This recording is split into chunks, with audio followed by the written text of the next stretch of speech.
Next level, leagues above the devil. Flying higher than they said I would, they label me a rebel. Bogota barely as dope as me. Success the only thing that give me dopamine. A legend, the only thing that I'm supposed to be. Everything's the only thing that's owed to me. Yeah, I want it all, my baby. I didn't come to watch, I came to ball, my baby. Well, welcome, ladies and gentlemen, to round 2 of the 2025 Drift Masters Championship. And yes, you are joining us in Spain, in Madrid, at the Circuito de Madrid Jarama. My name is Ian Waddington, and I'm joined alongside my good friend and co-colleague, Jacob Gettins. Jacob, we have been absolutely joyed with some incredible qualifying yesterday and some insane battles today in Top 32. Top 32 was just the starter, the appetizer. Now we get into the main deal, the main part of the show, the top 16. And as those guys around the circuit, along in the grandstands, on the banking, were just warmed in, just welcomed in to our top 16 parade, and a bit of a show on track, getting them ready for what is going to happen this afternoon. Yeah, we've seen absolutely everything from big upsets to crazy stories, accidents, some of the most amazing lead and chase runs. I mean, and as you said, this is just the opening credits. We've barely got this underway at this point. So the track is only getting faster, the tandem's going to get even closer, and the show just that much more wild. Well, it certainly is going to get wild, and I tell you what is going to get wild as we travel through 2025 and we visit even more countries with crazier tracks and crazier locations.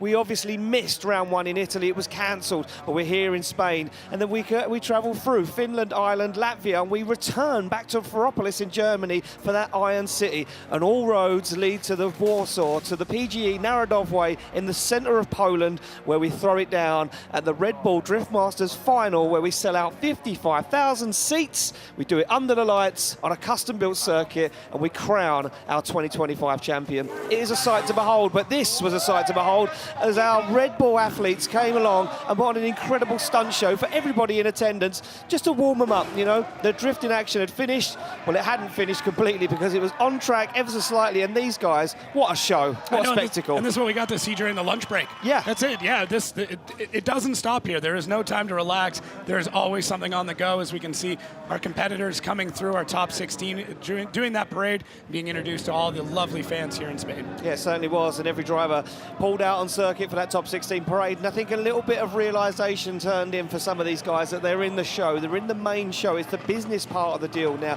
These guys have got to get it done.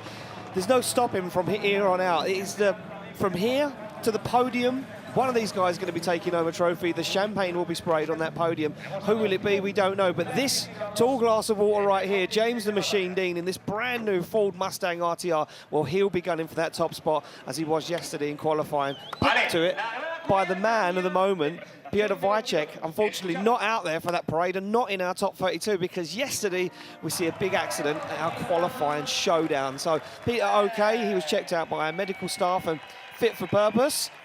He goes back into operational standards. But Peter Vicek, unfortunately, that car unable to be repaired. As you can see, the Finnish fans in attendance this weekend cheering on Laurie Heinonen, the man with a target on his back this weekend and throughout the rest of the season, the defending the defending champion. Yeah, reigning champ. Total crazy chaos is the way we kicked off this day. I mean, this was not even this day, this weekend. There's the accident in question. Just an incredible series of events. And thankfully, Piotr Vicek walks away from this. That is the main thing here. He is okay. The car, not so much. Twisted frame. It doesn't matter how many parts you've got. Nothing would have bolted back up to that. We got to see it in all of its destruction, and that car was completely totaled. There was a lot of hits. There was a lot of crazy action all the way through the weekend. You can see here, Laurie Heinonen getting into it. Just madness. Absolute madness as we progressed on. And there we go. That's just a little taste of what we might end up seeing when we get into our top 16 later on.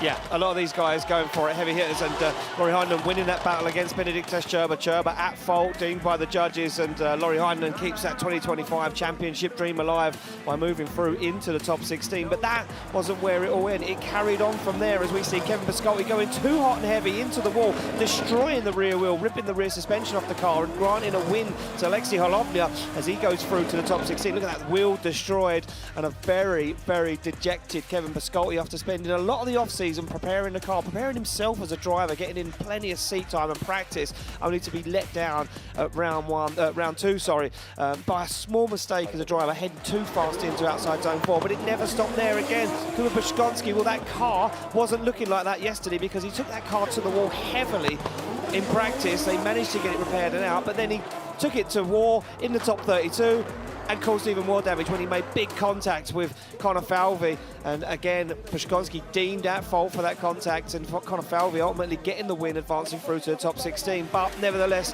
Pushkonski and the team doing an incredible job to not only get that car back out, but get it to perform the way it did. Yeah, every driver that shows up here has to be ready to write off their car. The only way you're going to end up winning one of these events is riding that line between perfection and chaos. And sometimes you step over the line, and today that wall is going to bite into it. So it was a very, very dramatic day. And another driver that just found that line was Dave Egan. Just about found the line though, but he got to it, but he couldn't get off of it. That was the problem, Jacob. They worked extremely hard. Dave Egan having a cam belt problem in practice. They had to change the cylinder head on the engine. He got out to the line to battle Juha Point to Laxco, but unfortunately, as you can see, the car just didn't want to react, didn't want to pull away. And then one of the last big hits of our top 32 was this. It was Naoki Nakamura, getting into it alongside David Sposob. And as you can see, Sposob very angry. Our safety marshal deemed Nakamura's car unsafe for competition, too much bent stuff on the car. David Sposob was granted a 10-minute competition timeout and was allowed to go and fix the car. And, well, he received the news in the paddock, and as you can see, excitement. The car was ready to go, but he didn't need to go because he was told by our safety team and marshals that, look, you're in the show, don't panic, it's all good to go. But Nakamura, coming back to Drift Masters for 2025, bringing a little bit too much heat, though. Yeah, but I mean, if practice and all the other runs that we saw, it shows that he is ready to compete. He's ready to be one of the fastest drivers on grid. And unfortunately, trying to be one of the fastest drivers here today is what ultimately caused that problem, having to hold the car back. And yeah, a few of these drivers, I mean, they're all fans at the end of the day. They're all going to end up being spectators, but you know, at the end of the day, there's only going to be one person that doesn't have their car on the trailer early, and that'll be our winner as we make our way through the top 16, the grade 8, the final 4, and into the finals here in Spain for Drift Masters Round 2. Well, let's take a look at that track that's been causing all these problems, because it is tight and technical. It is very fast on that initiation, but it does change camber, and there is some parts of it that are catching these drivers out. You're off the line, you're through the gears. First, second, third, fourth, no handbrake. You see that white line? That's where the lead car can't cross. It is into that first zone with a big clutch kick. Mid-track there for that inner zone, then push the car back out right to the edge of the circuit. As much tarmac as you can use for that second outside zone. Then you flick the car across the track. Get on that rumble strip nice and early, and then we get into outside zone 4, this long section there. You don't want to be on the wall, you want to be away from the wall. Push the car down for the inner zone, then back across the track, up on that little bit of a hill to the outer zone. And then again, a nice fast transition, snappy, dial the angle on, slow the car down as you get into that outside zone, pick up the front one, then push it right to the edge of the circuit and across the line on that last outside zone. It seems so simple, but it isn't, and it's been catching these guys out. And if you can perform the perfect lead and the perfect chase, I think this weekend you're going to be the guy that stands on top of the podium, because there's a lot of guys, as experienced as they are, that just can't put all of that package together at once. Yeah, a couple of numbers here for you, Ian. Over 150 kilometers an hour into the entry. They've got 9 zones that they need to hit, and we've seen up to 90 degrees of angle through some of these runs. And yeah, it's crazy we're even this far through with the least amount of carnage. Exactly, and here we go. This is our road to the final, our top 16 playoff. It's going to be James Dean's take on Jason Benet. Some big standout battles there. That is the one for me. I think James Dean is coming out here with new equipment, that refreshed mindset, but Jason Benet, a man that's been dominating in France, I think he's going to put it to him. You've got your pick. What is it, Jacob? Yeah, Connor Falvey and Juha Puttalaxo. One, just because Connor Falvey is able to kind of avenge Dave, bring the Drift Masters team back up, but also putting that all aside, both drivers very, very aggressive all the way through their runs. Juha, we didn't get to see all of it, but Connor already taken some damage. So yeah. Connor on the rise. Juha, he's a staple here. He's one of the most aggressive drivers. How's that going to match up against the amazing flow of Connor Falvey? Well, Connor Falvey's coming this year. He comes as the rookie of 2024, and he said his only mindset is to improve the car, improve his driving style. And this year, not only does he want to get recognition for something, he wants to be the man on top. He wants a podium. He wants to get close to that championship final. Look, the time for talking is almost over. These guys are ready to rock and roll. The fans are ready. The judges are ready. The drivers are ready. And I hope you guys at home are ready, because it is almost time to kick off our top 16.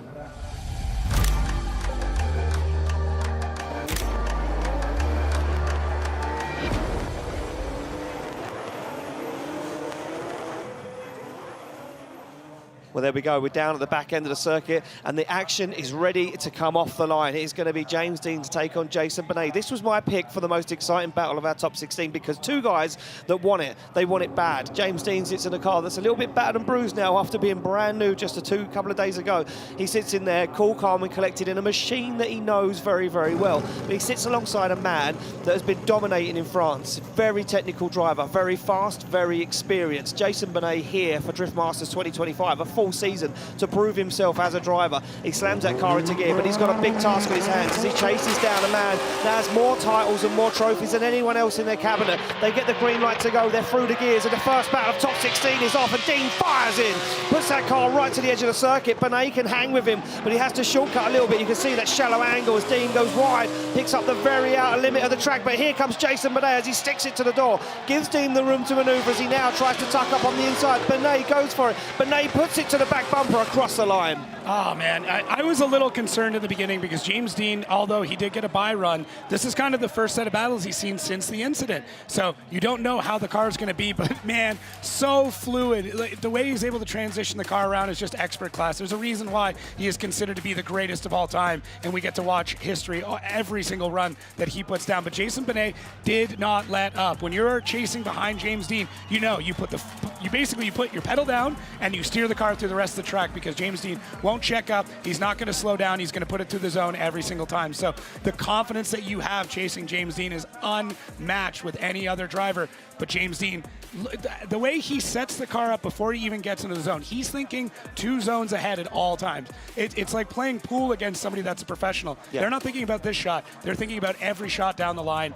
And as soon as James Dean comes off the line, that's what he's thinking about. Exactly that. And you can tell that by the way James Dean drives, the way he positions the car. As you say, he's already thinking about the finish line. He's already thinking about a sip of the champagne on the podium. He's tasting it. That's how far ahead he is of most other drivers, where some drivers are thinking about the next turn, the next handbrake pull, the next downshift. He's already thinking, well, I need to be here. I need to point the car in this direction. I know exactly where I need to be. James Dean is a machine, and that's why he's got that nickname. But now he has to chase down a man that he doesn't know. He hasn't really got any information about. There's nothing in the database about Jason Benet. He's a brand new entity to this championship. But let me tell you something about Jason Benet.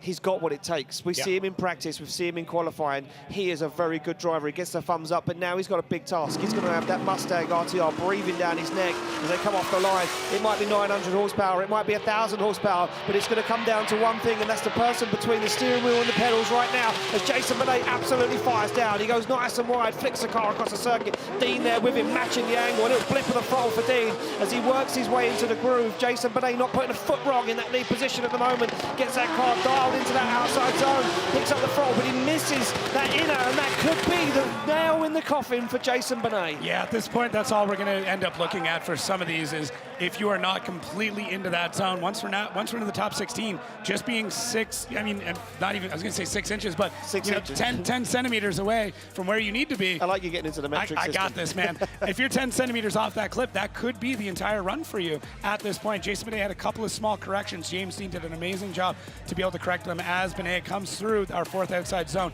He actually had to change up the angle right there. You can see that small correction. It might be easy to miss, but that could be everything, that small correction. So you'll see as he comes through here, gets that wheel in, takes a bit of angle out, and then has to add it back in.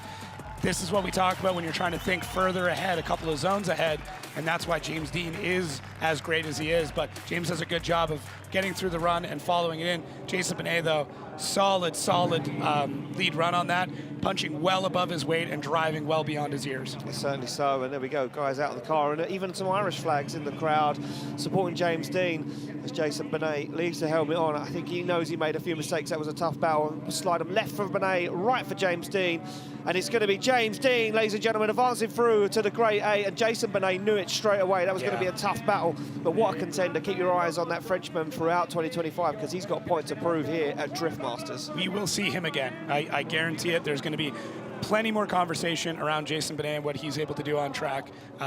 Yeah, this is just the start. Yeah, certainly so. So, see James Dean there. I think he stalled it. Did he? There was a malfunction, yeah. He's not perfect. He got out of the car and got back in. He had to reset quickly. Right, here we go. It doesn't stop getting heavier. Every single run of this top 16, again, looks like a final, as we mentioned in top 32. It's going to be Heinonen to take on Oliver Randalu. Look, Randalu has been on the podium before. Can he do it again? He has a big ask right now. Heinenen's on a flyer. He looks confident. No change in the car. He just nods to the cameraman. He said, thumbs up. I'm ready to rock and roll. It's business as usual for Lauri Heinonen. The Finnish driver sits alongside the Estonian of Oliver Randalu, and Randalu is in the zone. Look at this, fully focused. He's not messing around. He means business this weekend. The anti-lag fires as Randalu starts to creep, and he pulls away as Heinonen now fires through the gear. And look at this, as they flick across, Randalu gets himself out of formation and makes a mistake on initiation, and it's business as usual for Lauri Heinonen. Sets himself up beautifully for outside zone 4, works his way down the hill and then back up. Now Randalu trying to find himself back into this fight, trying to gain some lost proximity. He's shallowing up the angle, cutting the circuit, and Heinonen looks rock steady. Yeah, I think Randalu just mistimed things just a touch at the start, and this new procedure is changed up a little bit. Now you're running a light, there's no chicane, so that chase driver can roll a little bit more and time it a little bit better, but Randalu gets a little advantageous there, gets a bit off pace, and that ultimately meant that he needed to catch up. And the one driver you do not want to be playing catch up with is Lauri Heinonen, who does not look back, sets the car, gets through the track, one of the fastest drivers that we've seen all weekend, and shows all the signs of that here. What I did like, though, is Randalu did not panic. No. This is so key at this point. It's not over. Something could happen, something could change, and Oliver does a great job of not panicking, not taking as much angle out of the car as he needs to get back in the fight without zeroing out, because that's a very thin threshold between those two stages. It certainly is a thin threshold, and we see some of our phantom slow-mo shots as Lauri Heinonen looks out the window. Look at that cool look out the window as he just looks at the outside zone, like, got that one, now there's 2 more coming up, I know exactly where I need to be. It's rinse and repeat for Heinonen. He's almost driving a scale electrics, if you like, because it looks like that car literally goes exactly where it should do every single run. But now Randalu under some pressure, and he would have felt that in the car as a driver, but also been told that by his spotters. Yeah, of course. He's going to have notes going into this and understand what he needs to do, which is going to be perfection. But that also means that Lauri Heinonen can chase as close as he wants. Exactly, there we go. Heinonen would have been told to give him a little bit of room. There was some mistakes in that lead, but Heinonen now jumps into formation onto that back bumper, and he does give him the room to manoeuvre. As Heinonen doesn't want to make any mistakes, doesn't want to put himself in any danger, but he does a little bit there as he drops a wheel off the edge of the circuit, kicks up some dust, and now Randalu starts to pull away. Heinonen not really putting himself in the fight, and I think Heinonen panicked a little bit there. He's shortcutting the circuit massively. Randalu fires all these outside zones through the checklist and across the line. Very interesting. It almost looked like there may have been some sort of mechanical there for Lauri, because he slowed down even more throughout that track. So once we get into this replay, we're going to be able to start looking for a few different things. Does the smoke disappear? With this in-car, was there a misshift? That could be the other part. I don't think so. I mean, the chance of Lauri Heinonen having a misshift is pretty slim. But yeah, just kind of gets gapped. Normally you would see him dive in at this point. He'd really start to push, but just doesn't. Very, very strange from Lauri Heinonen. But, I mean, Oliver Randalu is the biggest fan of that right now. People do make mistakes. Champions make mistakes. Yeah, I mean, there's a lot of separation there. It's not exactly what we expected from Lauri Heinonen. I mean, look, you know, we know these guys play very tactical games, giving the lead car some room if you think there's going to be a bit of a sway in the favour of your way. But you can see the little bit of panic coming through there in Lauri Heinenen's driving as he tries to dive through and shortcut those outside zones. Yeah, just not able to make up the gap at any point in time, and almost looked like he struggled with the car. He was trying to take angle out. He was playing back and forth to really try and gain that proximity, but couldn't. So, I mean, it could come down to some sort of power issue. He's pointing. He's pointing, yeah. So what's his... Axel? Oh, has he got a D-bead? Oh, he's got a D-bead. Wow. So there we go. And I'll tell you when that happened, when he come into outside zone 4, I see the dust kick up there, and Heinonen dropped a wheel off the edge of the circuit. That gave him a D-bead, hence why he couldn't get through. And I'm also being told that James Dean's car is down to 6 cylinders for the runs. So James Dean won that battle on 6 cylinders. Wow. Fresh news coming from the paddock to my headset. Now, I'm hoping that's not like a permanent 6 cylinders. Well, that's what I'm thinking. They do have a full spare engine. I don't think there's enough time to make that swap. I have seen them. I mean, we even saw it yesterday where he was playing with spark plug wires, so maybe that's all it is. Let's hope that's all it is. But if anybody can figure out, it's going to be James Dean. Here's the thing, too. You're down 2 cylinders, and you have a lot of nitrous. Hold that thought. Slide them left for Heinonen, right for Randalu, and I knew this was going to happen. It's going to be Oliver Randalu, ladies and gentlemen, who takes it through to the top six, the Grade 8. And I'm just going to quickly get clarification from the judges. The D-bead deemed him out of competition. Yeah, it's a unanimous nod. You can't complete the run on a Dean bead. Oh, I mean, that is a big upset already for 2025. Laurie Heinenen's going to have to work hard for that championship to try and fight it back now. He's on a back foot as Dean moves forward in Grade 8. Becky's down with him. Obviously not what you wanted to happen there, but it looks like you've obviously got a DB. Can you tell us exactly where it happened? Yeah, my own fault. I went wide on the going on the fourth clip on the on the braking. So yeah, nothing we can do. It was just slippery from there on.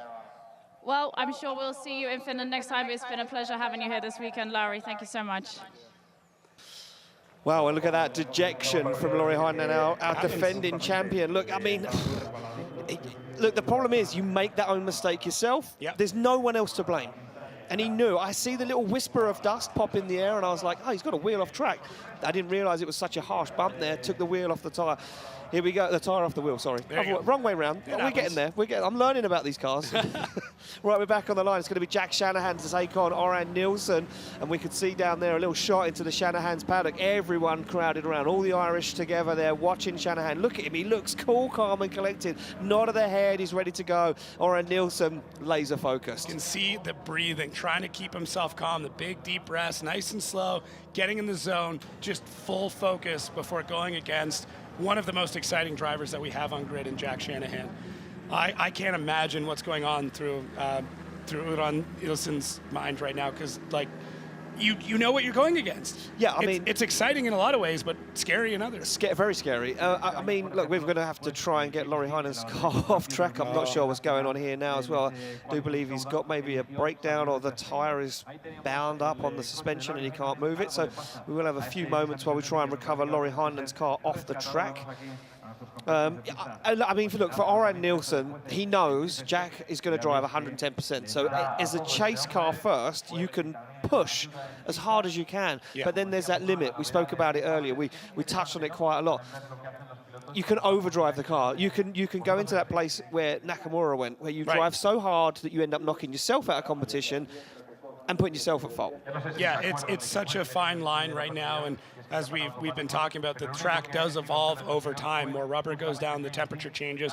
We're going to start getting to a point later today too where the temperature comes down and the track is going to change yet again, and it can get even crazier. So nothing is constant in drifting. Everything is always evolving, the surface, and it is amazing when you think about all the variables that they have to deal with every day. The fact that they're able to get so close to these zones and other cars repeatedly over and over and over again, it just gives a testament to how incredible these athletes are. Yeah, it certainly does. And you know, for me, you see him at the end of an event and you say, like, how you feeling? They're like, I'm mentally drained. And you could see it, because all they're thinking about every single moment of the day is what to do, where to pull the handbrake, where to kick the clutch, where to position the car. And not only is it physically draining being in the car, and here we go, look, see that little whisper of dust, and that's when the D-bead happens. Interesting. And that's it, and you can see him fall further and further back for the rest of the run. Yeah, car just not able to bite in at all. And look at the fighting he's doing in the driver compartment. Oh, so frustrating. And these drivers know, almost in the moment, exactly what has happened to that car. Yeah, exactly that. So there we go. Laurie Heinonen gets removed off the circuit, and our guys are allowed to re-warm their tyres. Just a quick scrub to get the temperature back into them. Yeah, and they will pull to the line. Interesting to see that no one's played a game yet of the higher qualifier switching position, which is a new rule for 2025. The higher qualifier can choose whether they lead or chase. Yep. Now in top 32 all the way through to the final. Jack Shanahan sticking to what he knows, and we found that a lot of the older drivers in the game will stick to what they know. You know, it's been the method for many, many years, but a lot of the younger guys are opting to switch it up every now and then, which is interesting. Yeah. Oran Nilsen, again, we've seen this a few times. Positioning the car? Positioning the car on an angle so they can just shoot in right behind Jack Shanahan. It's just interesting. The little things that you start to pick up, and the driving habits. I love it. Well, there we go. They get the thumbs up from both sides. We wait for that light to go green, and it does. And Shanahan jumps off the line. Oran Nilsen in chase as he now falls into formation. They both clutch kick in to that first outside zone, and Nilsen on to the back bumper at GT86 already as Jack Shanahan now locks up the handbrake. Look at that, perfectly into that outside zone, but that's opened the door for Nilsen, and it opens the door massively as he tags the rear wheel, almost pushes Shanahan through that outside zone. Nilsen back on the hunt again, back on the rear wheel across the line. Wow. Oh, another one. We're just getting kicked off too. I mean, we're not going to have much energy or voice left by the time this is done if these drivers keep driving this way. Jack Shanahan, I feel like a broken record, but doing exactly what he always does, aggressive and fast and gets to the track. But Nilsen timing things and really trying to figure out when his moment is. You can see how much handbrake he's putting in, and that's just getting the car closer, able to push the car in a little bit wider. And you can see just how close he is to Jack Shanahan through this run, nosing that giant soarer in. And then they flick back out, and there's Nilsen punching through the smoke. Jack getting a little bit ahead of him, but Nilsen gets on the throttle, gets back into the pocket, and finishes really, really strong when they come through this inside clip. Great proximity and adds that bit of angle, and they come across the line. Great job from both drivers. Nilsen, I mean, uphill battle with driving against somebody like a Jack Shanahan, didn't shake him at all. Wasn't concerned. No, it wasn't concerned. And like I say, I think that, again, I think it plays into some of these guys' favours, knowing that you're driving against someone that can drive so hard and so well on that qualifying line. Remember, Shanahan qualifying way up there, 4th yesterday. He was in the qualifying showdown battles. This is a man that, once he's in the zone, once he's comfortable in the car, there's no stopping him. Yeah, and he's looking very comfortable. You can tell when a driver's struggling to adapt or there's a change that they don't like. I think they set this, forgot it, and he's just been driving his race the whole time. Yeah, here we go. Second half of the battle underway. Nilsen to lead out Shanahan. Shanahan now jumps to the back bumper of that Sora as Nilsen puts foot to floor, unleashes all of the power from that 2JZ underneath the bonnet. Shanahan matches the angle though as they go into outside zone 4. A little wide from Nilsen though. He puts a wheel over. Shanahan makes a dive, tags the side of that car on the rear wheel as they fire down into this inside zone. Can Shanahan take a bite out of the back of that car once again? He certainly tries to. Yeah, both drivers adapting well. Nilsen pushing a little bit wide there through outside zone 4, and it looked like Jack Shanahan wanted to kind of go in with him. That instinct of like, I need to chase, I need to get close, but was able to quell that just long enough to make sure that Nilsen didn't hit the wall, but Jack was still there right on him as they see this launch here, and that nice initiation from Nilsen as they come through that first outside zone. Now pushing out nice and wide, third outside zone, but here, Nilsen right on the edge, just about dipped wide there, but able to keep one tire on. I mean, it looks way closer to it because of how long the back end is on the Soarer. But Jack Shanahan didn't take the bait, didn't go in fishing with him, stayed back just a little bit to make sure that Uran was able to finish his run, and he didn't get dragged into the wall with him. But great job from both drivers. This is also how you beat a Jack Shanahan, is you have to push a little bit harder than he's going to.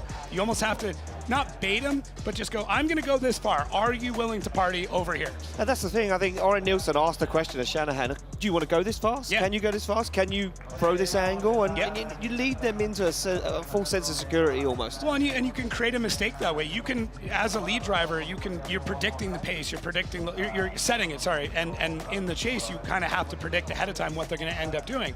And Nilsen's been running this line. It's not all that different. So Jack would have known he's going to push hard, he's going to push wide, and that car is scary quick as well. So great run from both of them. Both of them took good notes and learned from each other. And I mean, you can see it here, just the respect, the discussion, like big smiles. They had fun.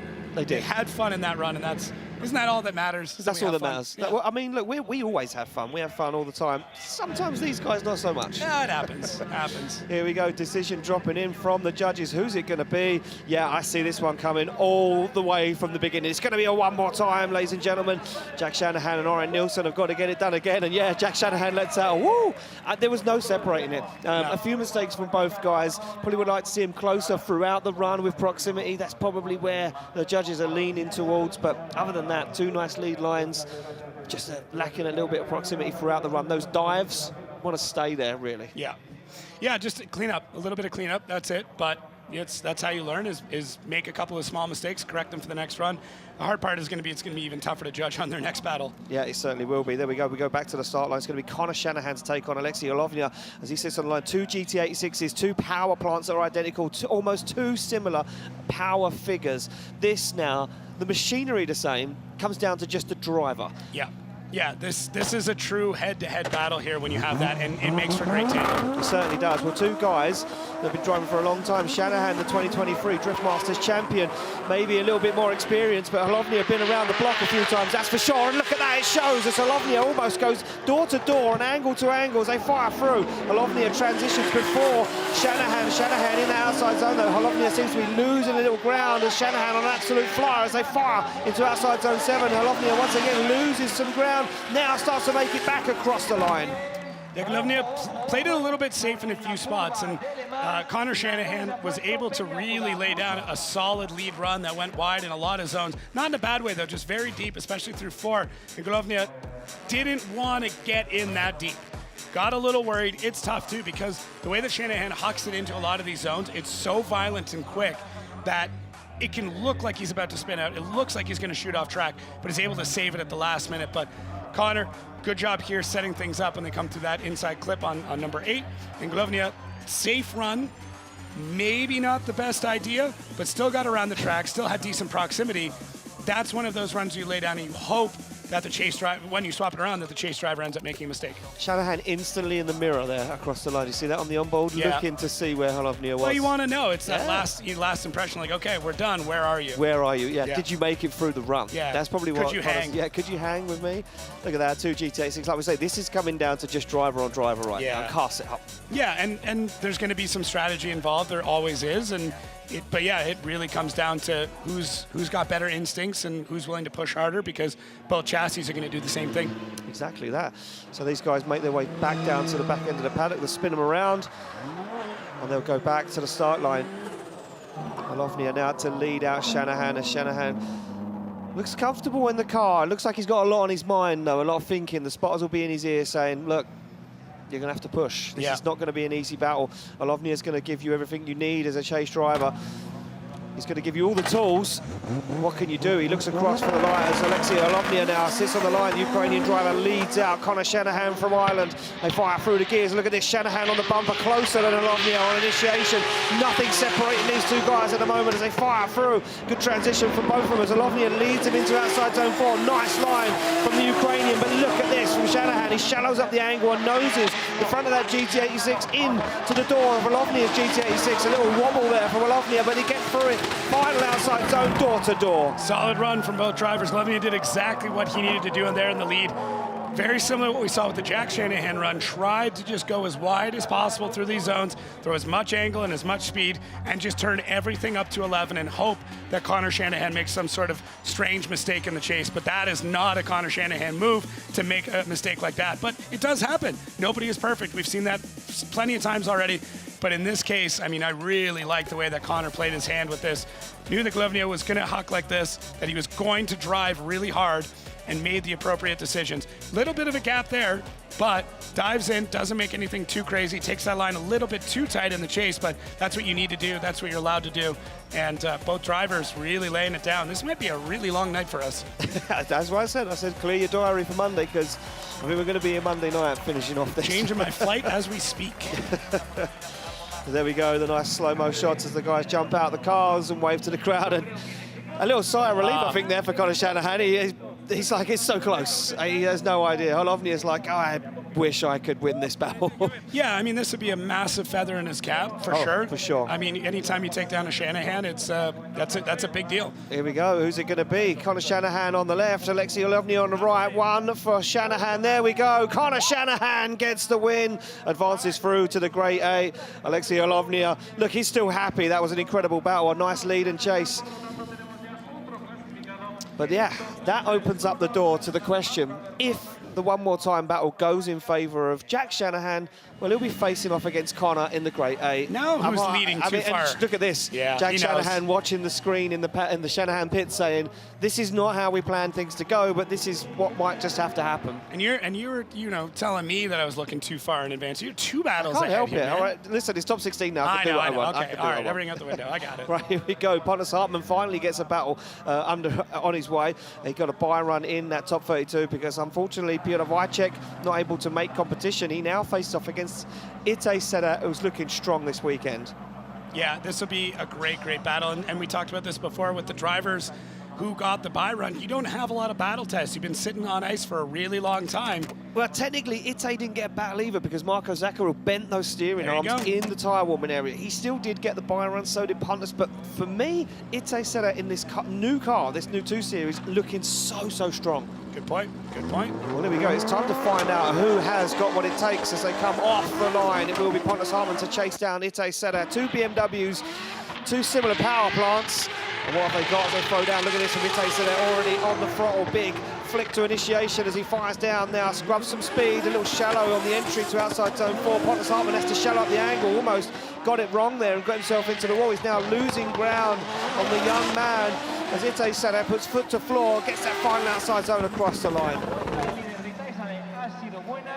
Yeah, Ite Sadeh, I mean, spooked me a little bit going into 4, just the way he entered in a little bit late in that triangular line that we talked about that can be very dangerous when it comes to this track. So coming in late and then goes a bit wide, that could have been his entire weekend there. But able to pull that off, get back into the battle. But yeah, I mean, Pontus Hartman just not able to get into the fight. I'm not sure why.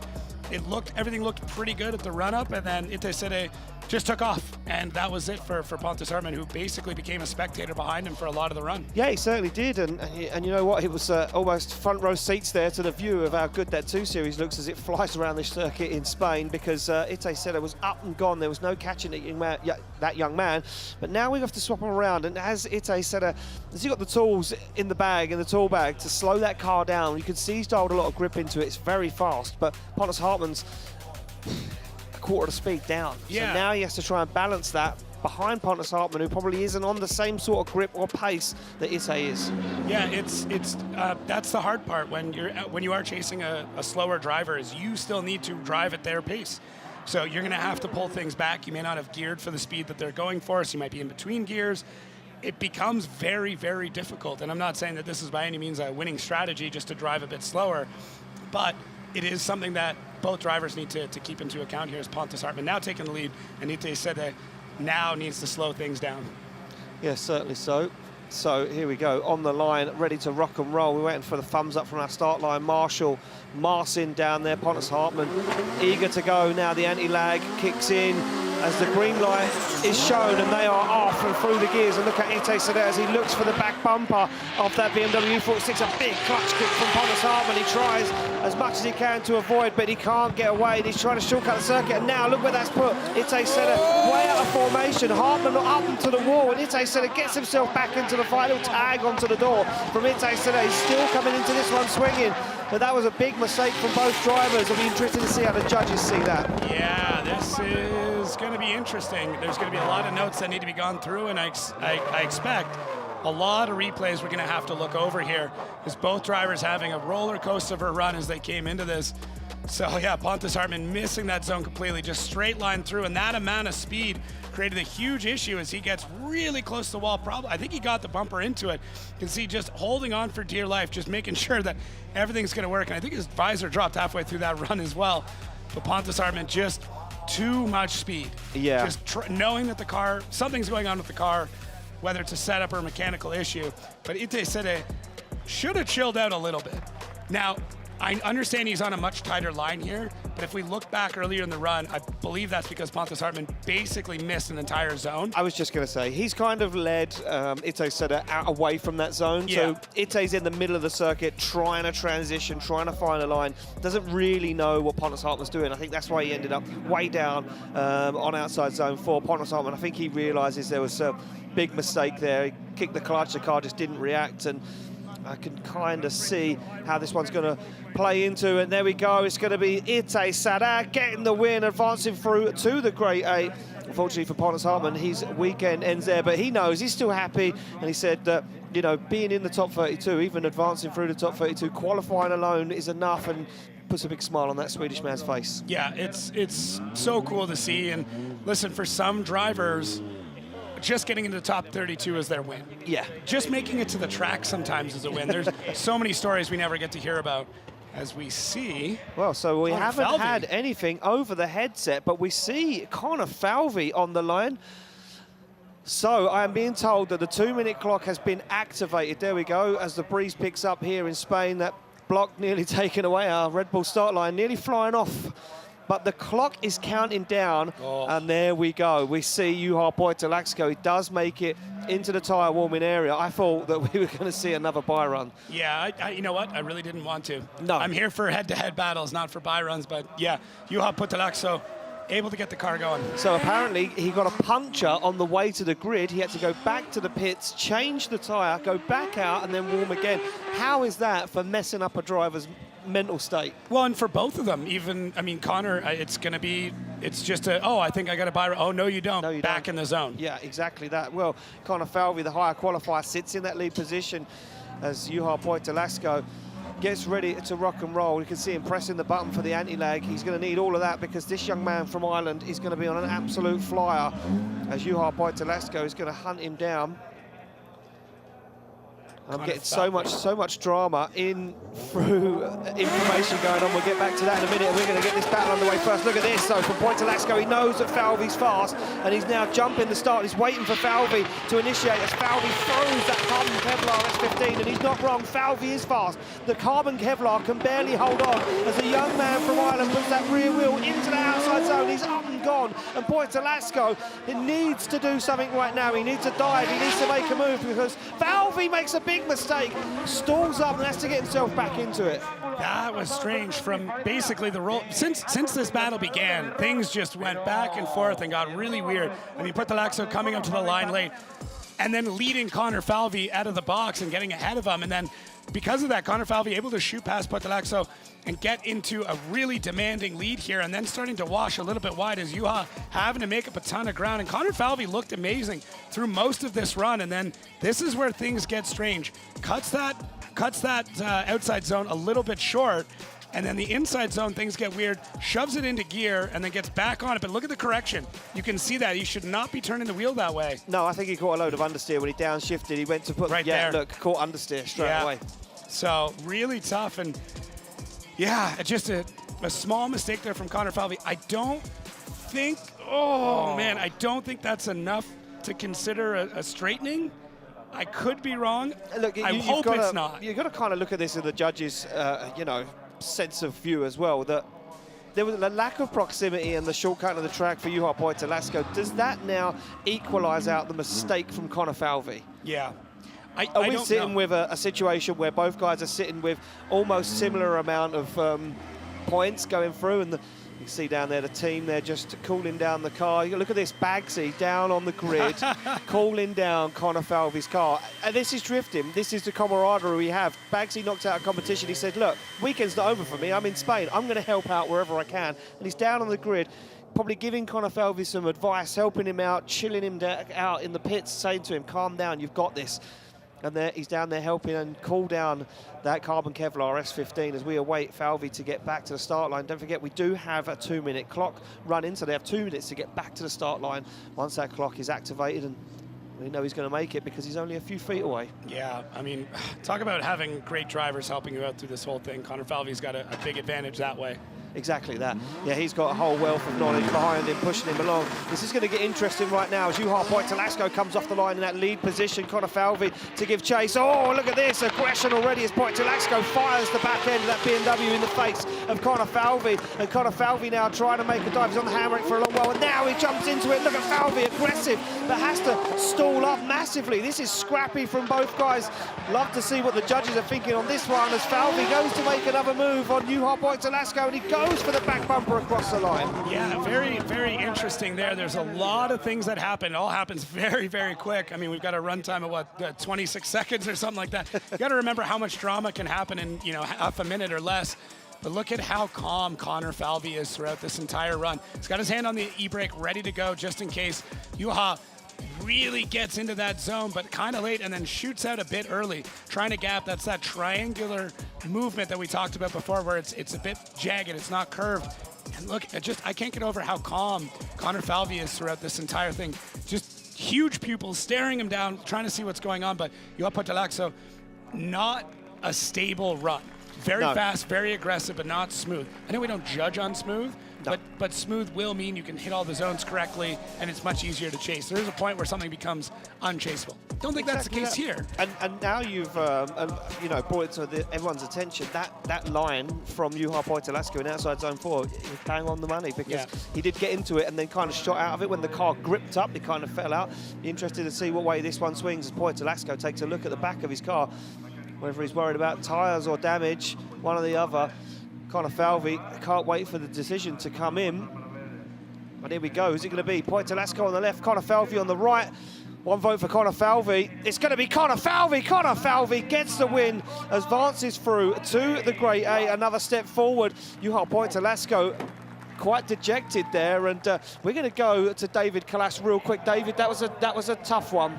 Yeah, it definitely was. Like, after the first run, we thought that Juha is completely having it, because we saw a big mistake from Connor in the last corner. The front just slipped. It was not taken like straightening, because the car was still sideways, but it was a big mistake. But then they switched, and Juha unfortunately showed us that he's able to do even bigger mistakes in his lead run, as he was going into the no-go zone in inner zone 2, which is taking like wheel off, and then continuing with other small mistakes and bigger mistakes. So his lead was actually even worse than Connor's. So then it goes to Connor. Well, there we go, Connor Falvey taking a step forward in competition.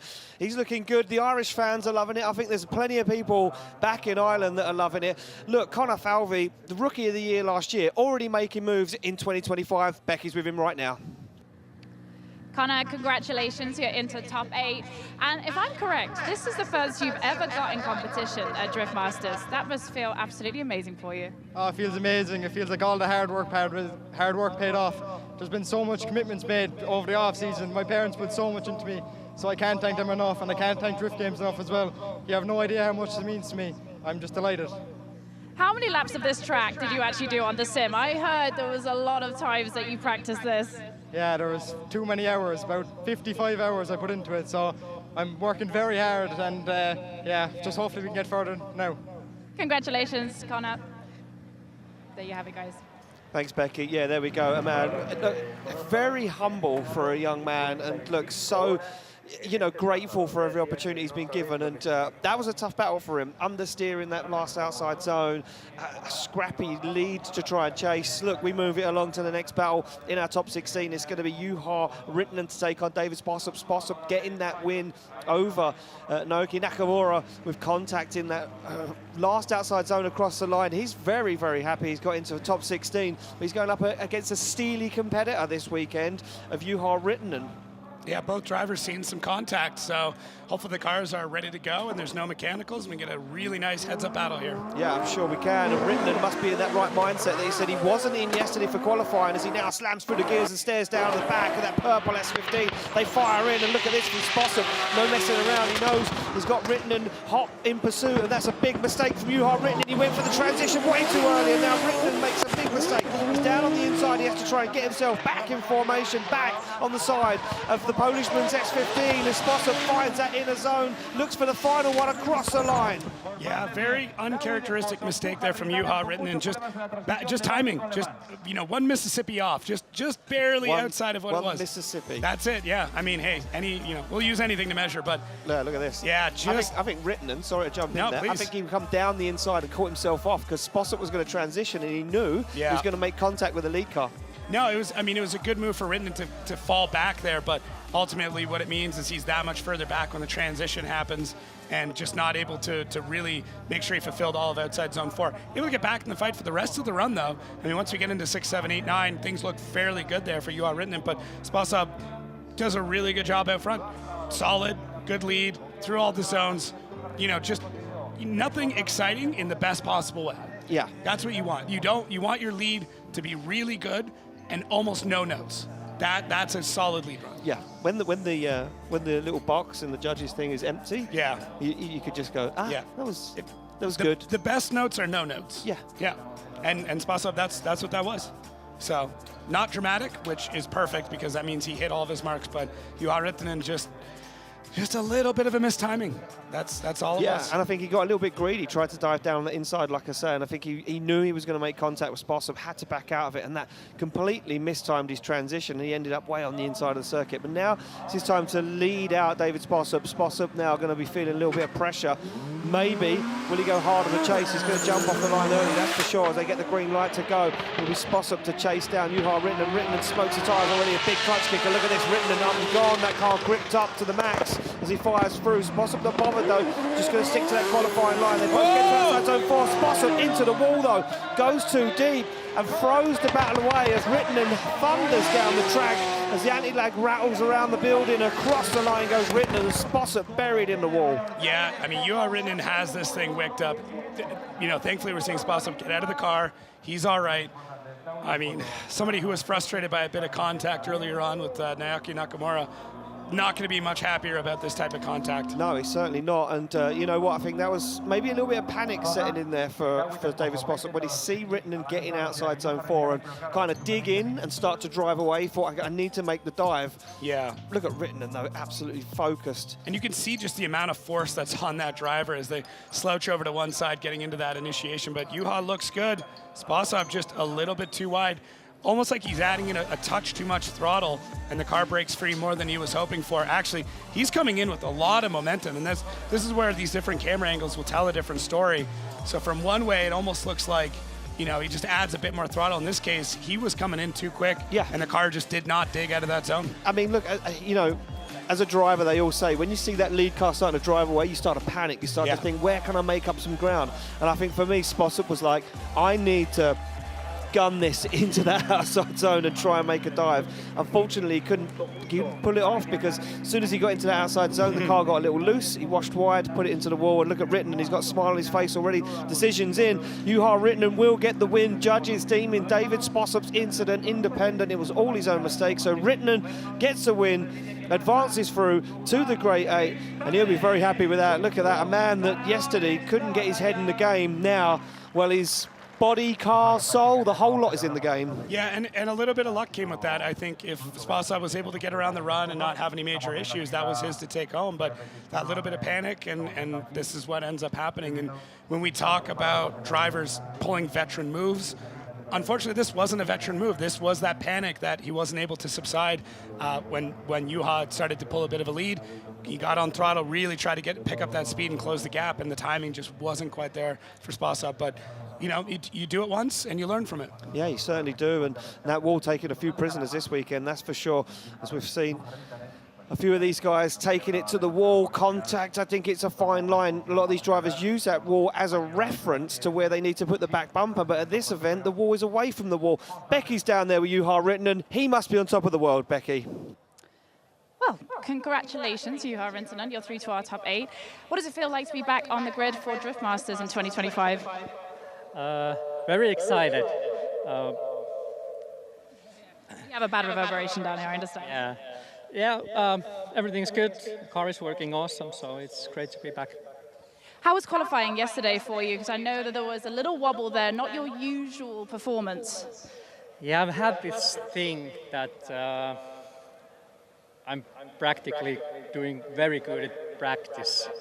But when it's qualifying, I don't know what's going on. That's very natural. A lot of drivers are like that. You know, practice, it's all fun, and then suddenly when it comes down to the line at qualifying, it gets a little bit more nervous for you. Yeah, well, I should have the experience by now, but apparently not. So last season wasn't amazing for you guys. The year before was actually a lot better. Did you make some changes to the car or your program to come back in 2025 super strong? Well, our biggest change for this year is that we built a new car. And it looks exactly the same like this. We're still about to shake it down, but we should drive it in finish round. And this car is going to ship straight to Ireland. Brilliant. And you have a lot of Finnish fans here. Is there anything you'd like to say in Finnish to the people that have come all the way out here to support you and online? Sure. Kiitos kaikki suomalaiset, kun kierrätte näitä kisoja. Merkkaa ihan hirveästi meille kuljettajille. Kiitos. Thank you so much, Juha, and congratulations. You're on to the Grade 8. Oh. Yeah, there we go. Yeah, a little shout to his Finnish fans out there, and you can see it meant a lot to them guys, that recognition. They, as I say, you've been watching Drift Masters for the last few years now. You'll recognise that these Finnish drift fans travel all around Europe with us, and this is how our road to the final is looking at the moment. James Dean will face off against Oliver Randalu. We've got Connor Shanahan. Who will he battle? Will he battle his brother, or will it be Oran Nilsen? That is yet to be decided. We have a one more time battle coming up for that. Then Sadeh will take on Connor Falvey. The two young guns in Drift Masters will go face off in that Grade 8, and then Juha Ritinen will face either Pavel Korpelinski or Kevin Pesur. We'll get to that battle once we get the track cleaned up and the cars off and the wall repaired. It's getting hot and heavy. These guys are starting to work it out there now, and the guys that have got it figured out, I think they're going to be the guys that put on these extremely clean chases. Yeah, and really at any point in time, any of these drivers could be taking home this win. Everybody is on it. A few drivers had some luck that have come through in order to get them through the bracket, but let's be serious. A lot of drifting is luck, is getting those pairings. You know, you might get a bye, you might have a driver that spins out behind you, but the consistency is what's going to end up getting you through into the top classes. But once we're into Final Four, it's not consistency anymore. It is who is willing to push harder than the other drivers without going across the line. So this is it for luck for a lot of these drivers, because anybody that's going to be dialed in as we start to move on through the rest of this set of battles is it's going to be the tops. It is people who are on it. The car is running well. The driver's in the zone. Everything is dialed in. And you're going against every driver that's in the same situation like that. Everything's on point. So it's just a mental game in a lot of ways. Yeah, of course. So we say it's normally a war of nutrition for the cars. You know, can the car survive? I think at this track especially, because of how difficult and maybe how fast that initiation is and that run into turn one, I think this is going to be mentally draining more on the drivers than it is on the cars. I think the cars can handle the pressure this weekend. Yeah. I think the drivers are the ones that are going to feel it. The temperature outside is very warm today out there. I think the temperature dropped just slightly after lunch, after our break. I think we're down to about 25 degrees track temperature. So inside the car, he's still looking at 40, 50 degrees inside the car in a race suit with boots, gloves, helmet on.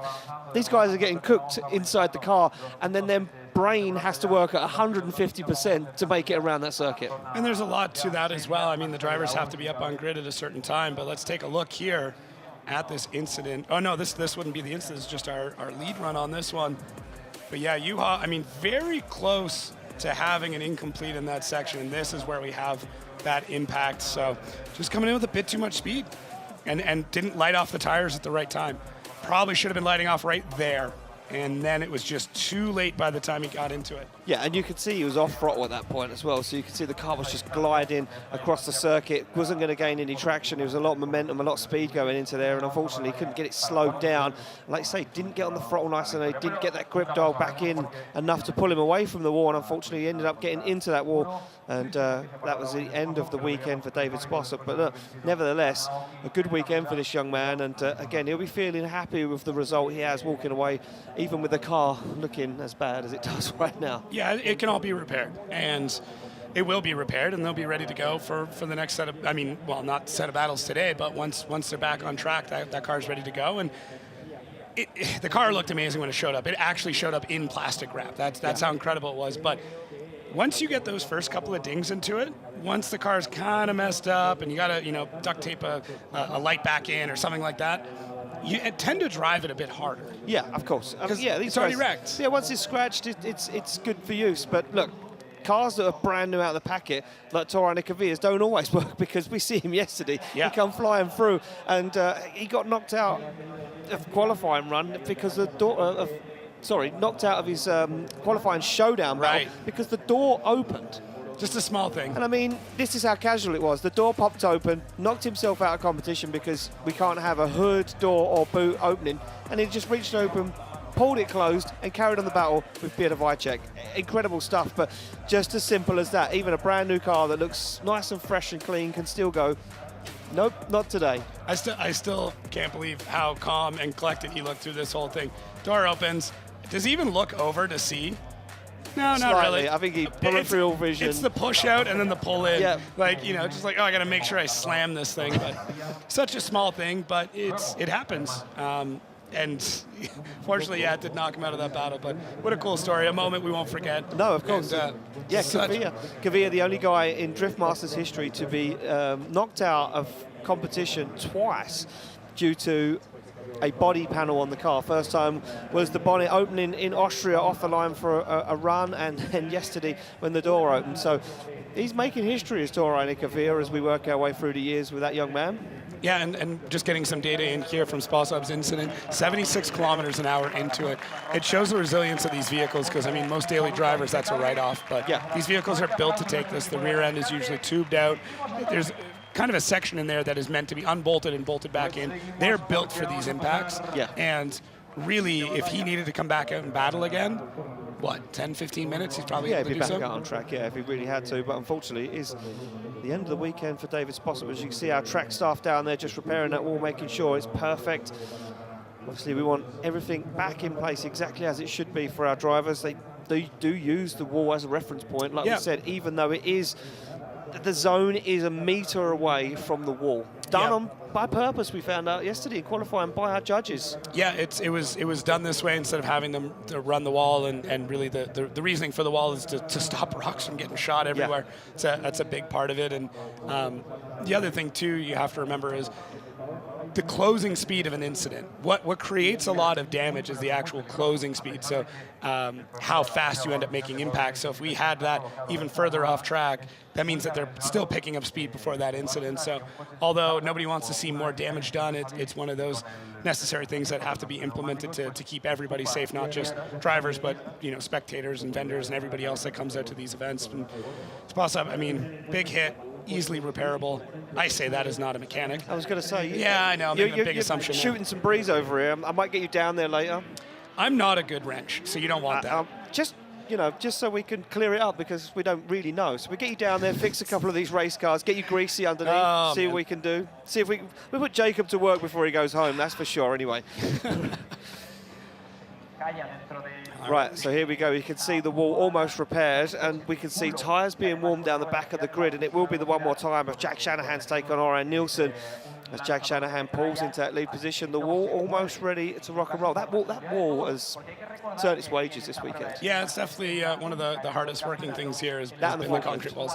Yeah, the lifts in general. I mean, this is what happens when you're trying to push that hard and run the edge of pretty much everything. Yeah. So it's there for a reason. It's got a license plate on that one. If we can take it back to the hotel later. It's not far.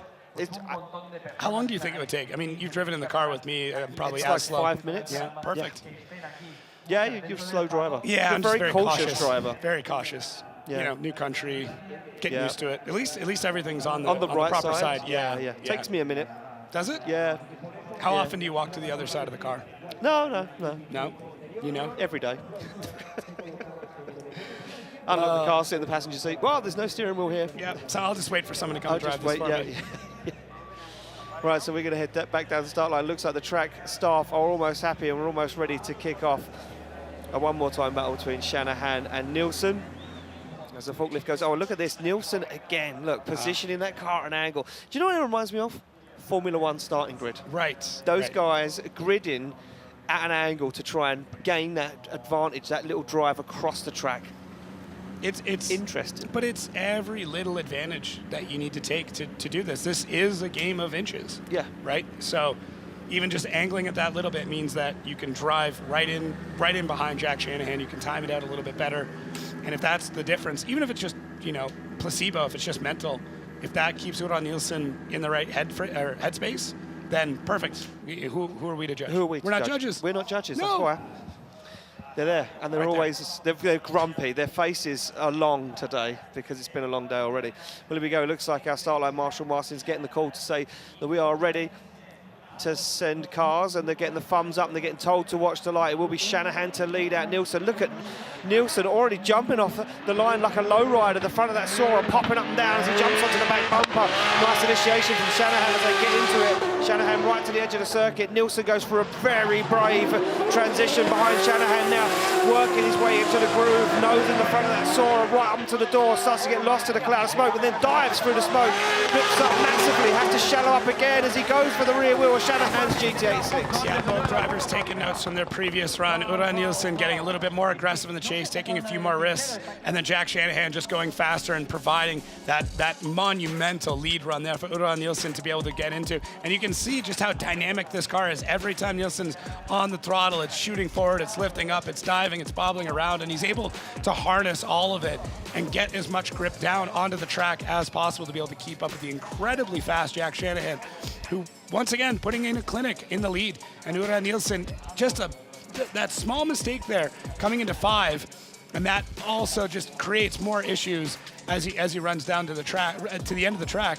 but doesn't do anything weird, doesn't shallow up a ton, is able to keep things going. And that's actually Connor Shanahan's spotter, but hey, he might be doing double duty. He's doing double duty. Yeah, I mean, it's one of those, when you're in with the Shanahans, you do everything. He's probably cooking. When you're in, you're making people coffee, Yeah. you're doing the whole lot. Look, I think Ora Nilsen has realised that Shanahan's super fast. He knows he's in the chase first, so he's turned that car up to 11. I think he's gripped that car up to 11 because he can't afford for Shanahan to drive away. But what he does want, he wants to drive away from Shanahan. You see the little front tire scrub there. Yeah. So Ura Nilsen, as he comes through that burnout box, he's going to turn the wheel really, really hard, and the car's not going to actually turn, and that's scrubbing the front tires. If you hear us talk about understeer, that's a very exaggerated version of that. But what that does is it adds more heat to the front tires. Yeah. So I would expect if he's doing that, you might see a pretty crazy initiation there. I think Bagsy's on wages down there. He might be. I think he's on wages. He might be. He's getting paid. But He's just a good guy. He's just happy to be there. He's just enjoying himself. He's in the sun. There's race cars everywhere. He's just having a good time. Someone said, okay, you're at a battle, so he goes, oh, can I help on track? Yeah, is there anything you want me to do? Like, Sure. I'm free now for the rest of the afternoon, so, I don't mind helping out if there's a job going. Here we go, thumbs up all around.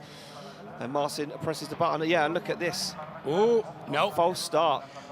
Ora Nilsen. You're looking at the front camber on Shanahan's car? Yeah, the passenger side, our right, his left, my driver's side.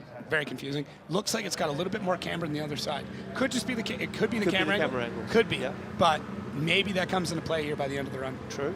We'll have a look. We'll see how Shanahan gets on in the second half of this battle. Look at this, he's already creeping off the line now. We get a clean start, ready to rock and roll. Nilsen to lead out Shanahan for a spot in the Great 8 awaits. Who's it going to be making his way through? And look at this, Ora Nilsen has gripped that car up massively, tries to drive away from Shanahan, but look at this from Shanahan, bobbles. This is unbelievable. Oh, he's in the wall. Ora Nilsen back end of that Sora into the wall. Shanahan deals with it, dives down the inside. Shanahan closer than anyone else as Shanahan pushes Ora Nilsen across the line. Oh man, that was fun.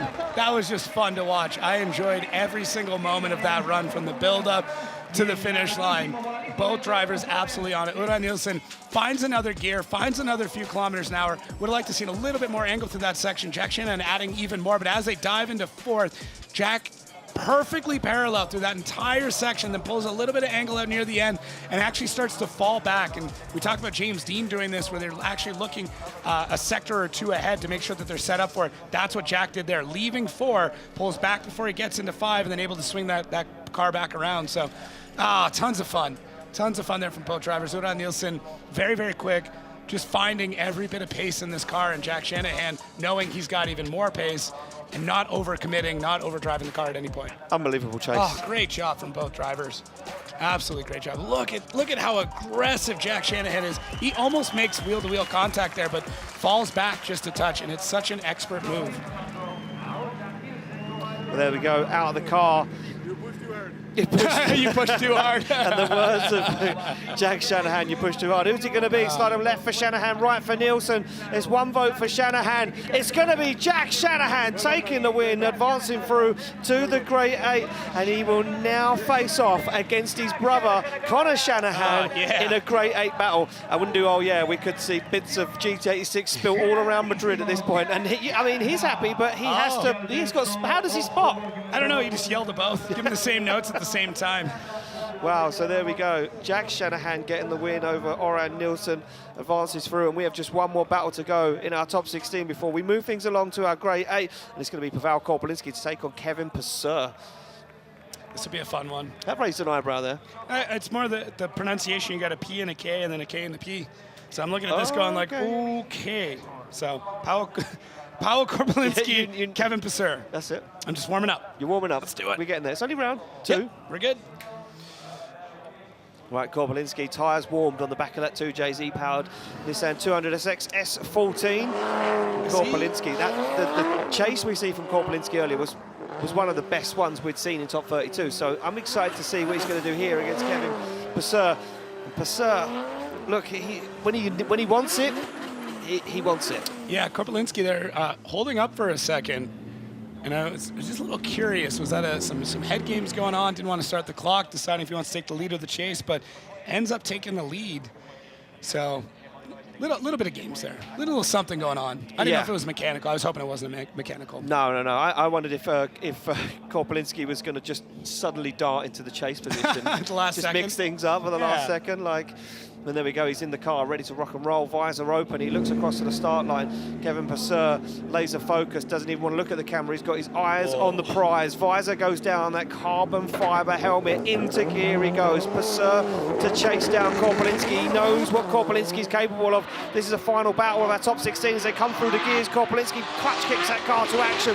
Kevin Pesur matches the angle, now starts to hunt him down as the Polishman puts that car right to the edge of the circuit. Kevin Pesur makes a mistake though, kicks the clutch, shortcuts outside zone 4 to try and find some proximity with Korpelinski as they flick.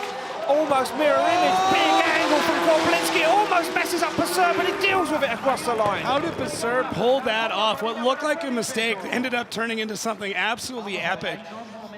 In the chase, transitioning before the lead driver, so crazy to do. Not necessarily correct, but hey, still tons of fun to watch. But Korpelinski out front looks great, very steady all the way through this run, through that inside clip. Everything looks good. So much speed through our long outside zone, the transition, everything looks solid. And right here, as I'm sure we'll come back to it, but that transition comes way on the inside, almost looking for a pass. Yeah. But two different lines to get to the same result. Yeah.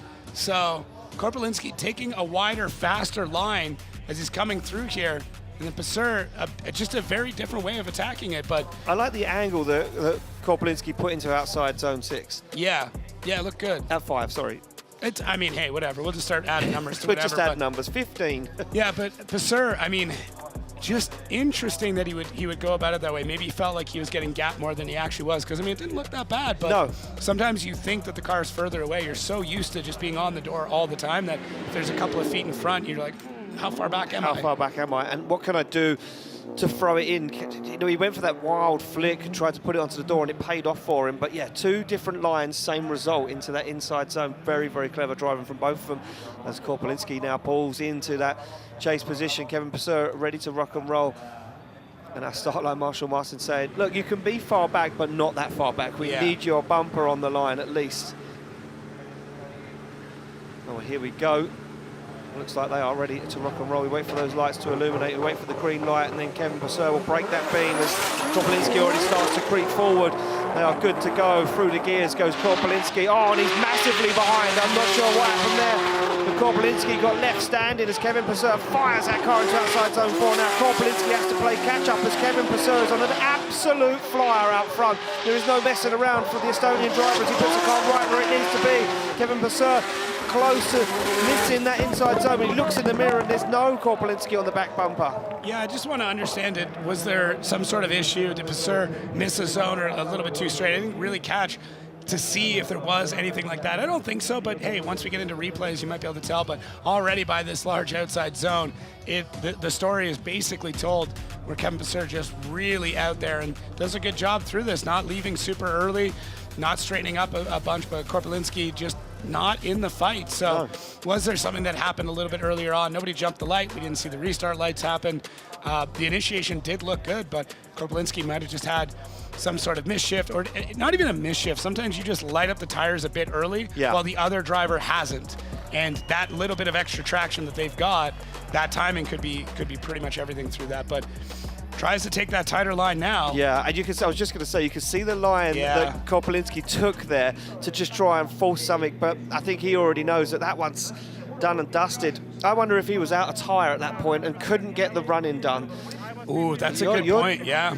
I mean, look, this was talked about yesterday in the paddock. A lot of drivers saying, how is the tyre going to go? How is it going to last 2 runs? What's the situation going to be?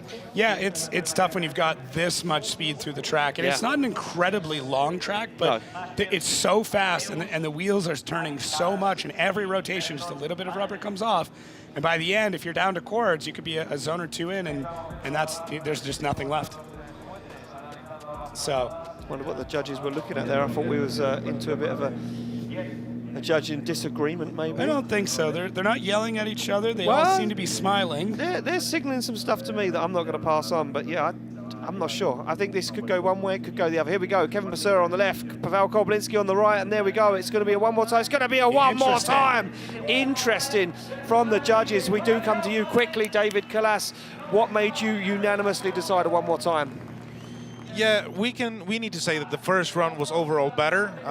Pavel was having better lead, and Kevin was having better chase. Then they switched, and both were having some mistakes. Yes, the gap was bigger, but also on the lead position, Kevin was cutting some zones, and it was not that precise. So we would like to see that once more, just clean it up, show us better battle, and we'll see who will be the winner. I'm totally fine with seeing more drifting. Same. Well, there we go, more drifting. So we will be waiting for those guys to get back down to the paddock to change some tyres and some more fuel in the car, maybe a cold beverage for the drivers. Quite possibly. Yes, Koblinski's going to take that onboard camera back to the paddock. We need to go, yeah, no messing around, we need to go. He's shouting at the crew. Yeah. The crew are like, we thought we were out, you were nowhere in that battle, what happened? Yeah, but hey, judges explained it. I mean, this is what I had mentioned earlier on. Did somebody cut a line? Was he a little bit too quick there in the beginning, and that's what ends up causing that gap, and that's what I feel like ended up being the case here, and Koblinski just didn't have a chance to. No. Yeah, that first outside zone, right at initiation, that can be everything for the whole battle, especially for the chase driver. So when things like that happen, you got to more or less figure out what you're going to end up doing in the chase if you see that driver take it, knowing that there's a good chance that they're going to be running away from you. Yeah, certainly so. So we see both their guys make their way to the paddock, and Kevin Pesur getting pushed back into his pits. Koblinski going into his little pit box down there.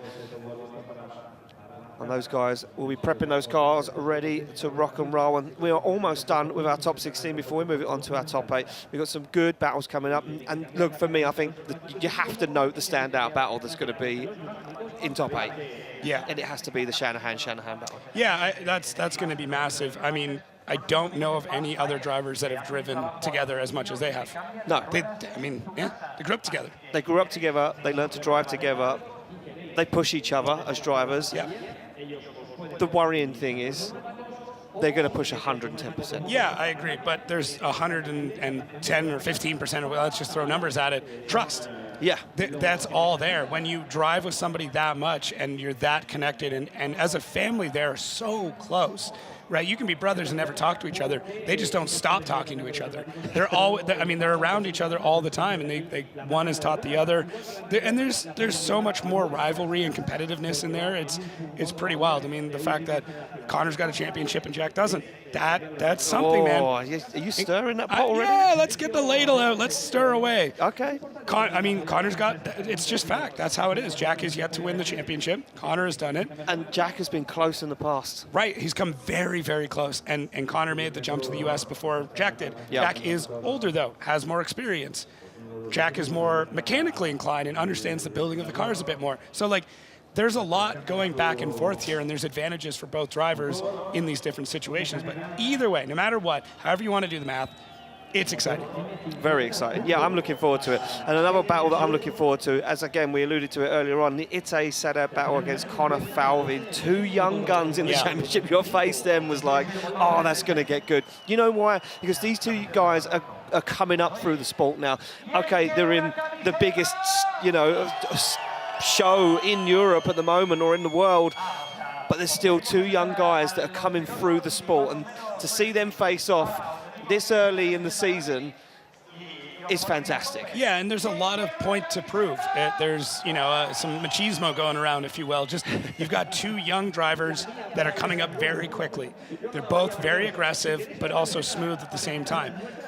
When you're that age, you're gonna push past where you should. There's zero mechanical sympathy for either of them. They don't care about these cars at all. No. They drive it like it's stolen. They are into every zone. If it hits the wall, cool, let's just keep going. And all of that culminating in a battle and them going head to head, it could mean some pretty nuts chaos. So it's going to be who makes the smarter moves through here, who acts more of a veteran, but that being said, you can play it safe and still lose.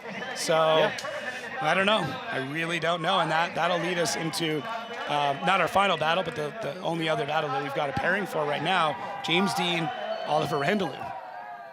I mean, that's crazy. Randalu, I mean, you're able to go as hard as you want.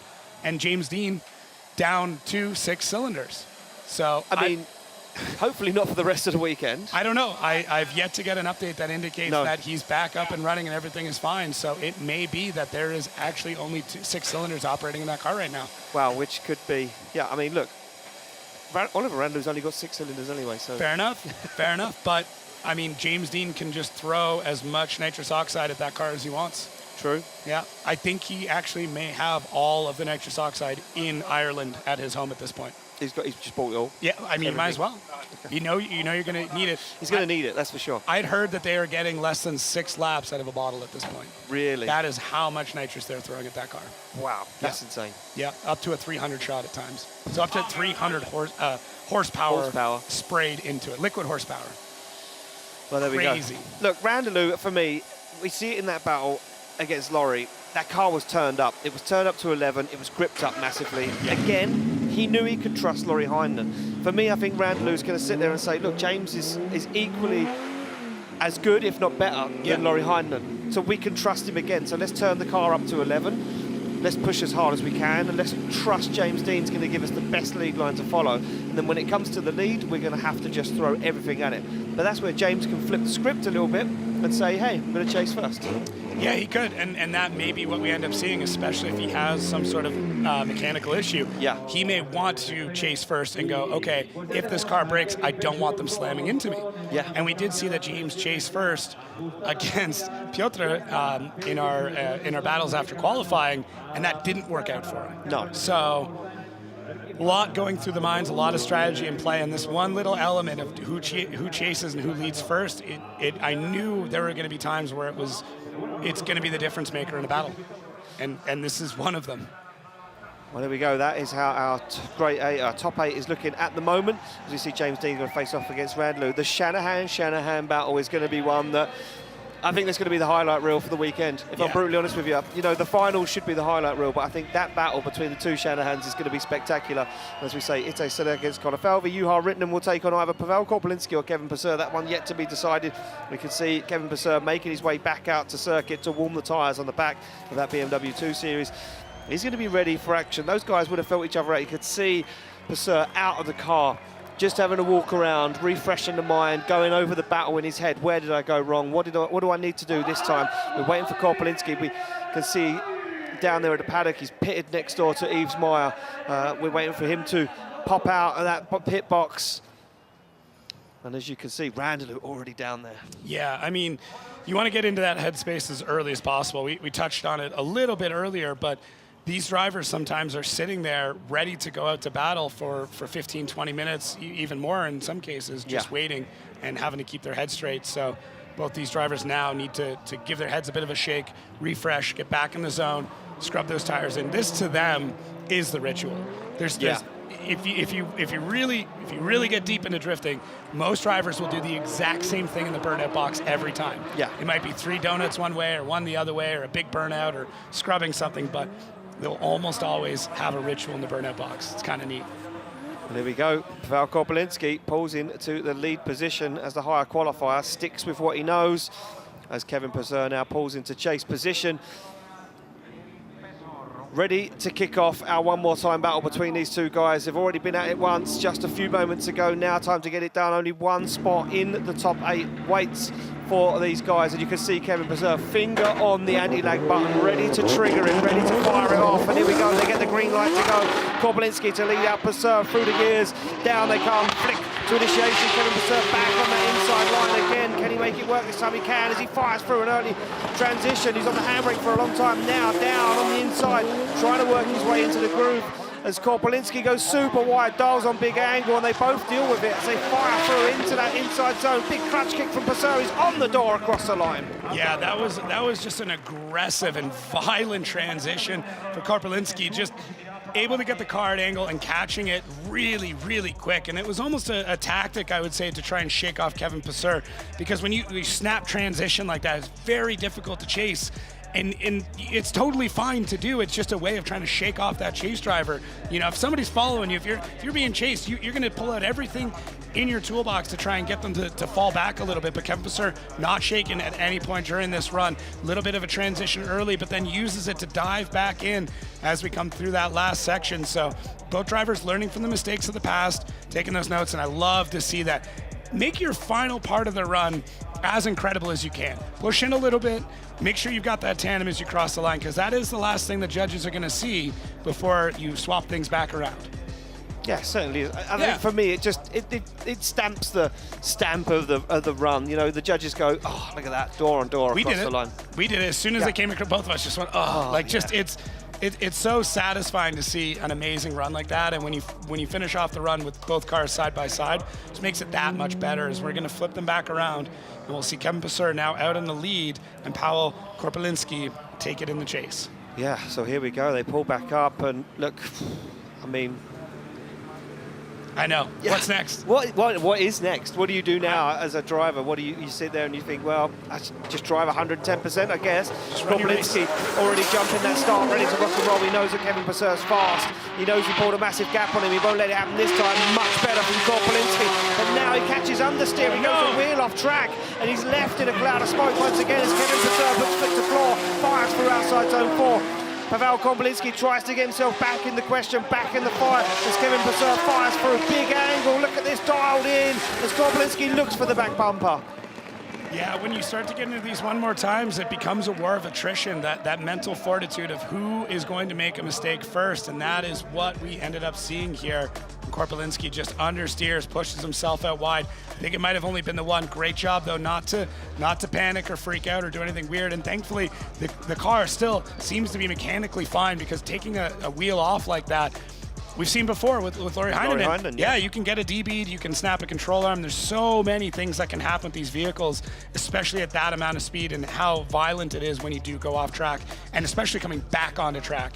So thankfully everything was good there, but a big mistake there. And I mean, obviously Kevin Pesur probably a little bit happy about that as we're there we go. Paweł's car parking brake, man. I mean, listen, the hydros are not meant for parking, so no. There we go. Oh, not that guy's just gonna have to hold it. That's yeah. Paweł's like, look, you hold my car. Yeah. I'm gonna do the thing. I gotta be on camera for a minute. Yeah, like, look, hey, hold my car. Like I'm a celebrity. Here we go. Left for Pesur, right for Paweł Korpelinski, and it is gonna be Kevin Pesur from Estonia who gets the win and advances through to the top 8. And Kevin Pesur finishes up our top 16, and there we go. The top 8 battle tree is complete. Thumbs up from that man. He's absolutely dialed in, and the fans are happy. It's a sad day for Poland as another one of their veterans, another one of their competitors falls to competition. And we round out our top 16 with Kevin Pesur filling in the last of the grid. Yeah, and I think him against Juha Rintanen is going to be interesting. Both drivers having some mistakes and needing to clean things up. As we said, this is kind of the end of the luck. Now that we're into this point, it's no longer, you know, hoping that somebody makes a mistake. No one should be making any mistakes whatsoever. It's just a battle of who can hit perfection first. Exactly that. Look, we're talking about perfection. We're into the top 8 now. These guys we're getting to the best of the best now. We're starting to whittle it down. In just a moment's time, we'll be in the top 4, and before you know it, they will be the guys that have got the track figured out. They've got the right mindset. They're in the zone. They're ready to go, and that's what we're looking for. Now we need to whittle down them 4 drivers. Who's it going to be? We've got some big players in the game. We've got some big names up there. We've also got some guys that are coming in this weekend fresh with a mindset that they want to win this championship. Who is going to take it? There's only one way to find out. Let's head to the top 8.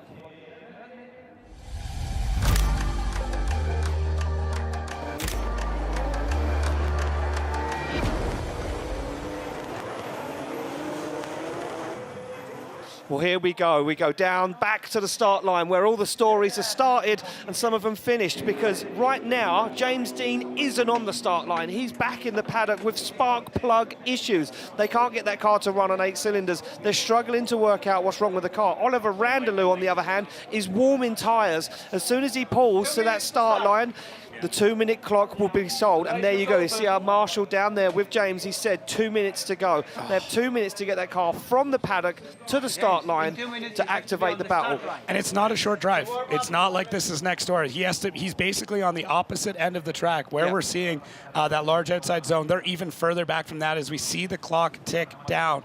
The next 1 minute and 50 seconds is going to determine the future of James Dean, potentially the future of the entire championship right here, because of 2 cylinders. So hopefully, I'm really hoping this ends up just being a spark plug wire issue or something small like that, but you don't know. These engines are so high strung, and they really beat these cars into submission every single run.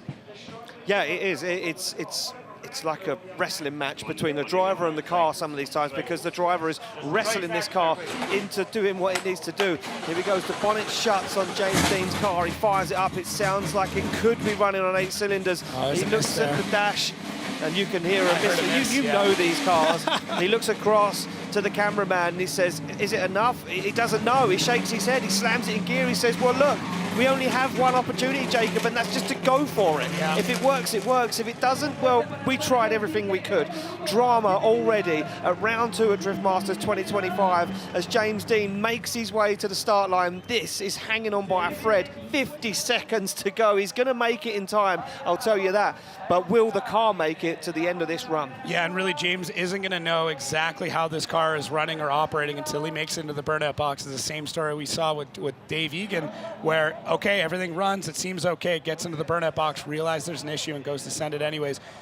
James Dean's got a full engine sitting in those pits. I know they thought about swapping it, and I know they looked at the time and said, I don't think it can happen.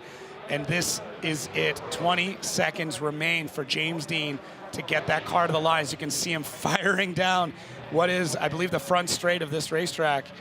Yeah, and he's already trying to scrub in those front tires on the way over, because he's not going to have a lot of time to scrub in the back. So. No, he certainly is, and he's probably been doing a little bit of tyre warming as much as he can. Yeah, look, and he's been given the signal. He made it in time, just about. But yeah, our start line Marshall Martin's like, look, we need to go. And look at Oliver Randalu in the car. He's like, hey, I've been sat here for 2 minutes. I need to re-warm my tyres. Yeah. Oh, look at this. And Randalu now starts to put on a protest. I mean, I get it, so... Let's see here. Did they just say they timed out? He's been disqualified from competition. No Oliver way. Randalu gives a signal to say it's been 2 minutes. Randalu leaves the line, and James Dean is disqualified at the line. Wow. This is something we are going to be talking about for a very, very long time. But at the end of the day, the rules are the rules. You have 2 minutes. Everybody plays by the same clock. And this one ran out on James Dean. Yeah, look at James Dean. He accepts the fate, and he shakes our start line Marshall Martin's hand and says, look, what can I do? Yeah. He knew he couldn't fire that car into that first turn without warming the tyres. No. It's too risky. It's too dangerous. James has already been in a situation this weekend that he was so upset about, he didn't even want to talk about it with anyone else. And James wouldn't take that risk again. That's because he is the machine, the sportsman, an unbelievable driver that has done this time and time again. Oliver Randalu, look, he sat there and said, I'm not messing around. The clock says go, I'm going. Listen, they're all friends at the end of the day, but before that, at the beginning of the day, they're competitors. And that's it. These are the rules. You know, there's no special treatment here. Yeah, look, they've all said it. When the visor goes down, the car goes in gear, it's business. There is no friends on track. And look at this. James Dean pulls to the line, but it's too late. The start line's activated, and Oliver Randalu says, look, you weren't there, I'm gone. Oh, just a mistiming. One less donut. It could have been it. But we also don't know. Maybe there was more issues, and James goes in, and this becomes a way worse story.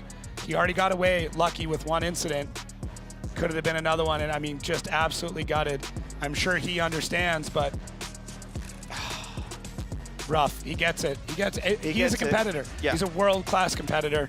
So, you know, probably saying, oh, you should have, you know, should have called me. Called me over, but either way. Well, there we go. We Clock's need to the make clock. it official, and it is official. Oliver Randalu will get the win and advance through to our final 4 with a huge upset as James Dean pulls to the line. As the line goes green, he doesn't get time to set himself up, and we move it along. The action comes thick, fast, and heavy here at Drift Masters. We go straight into another heavy one.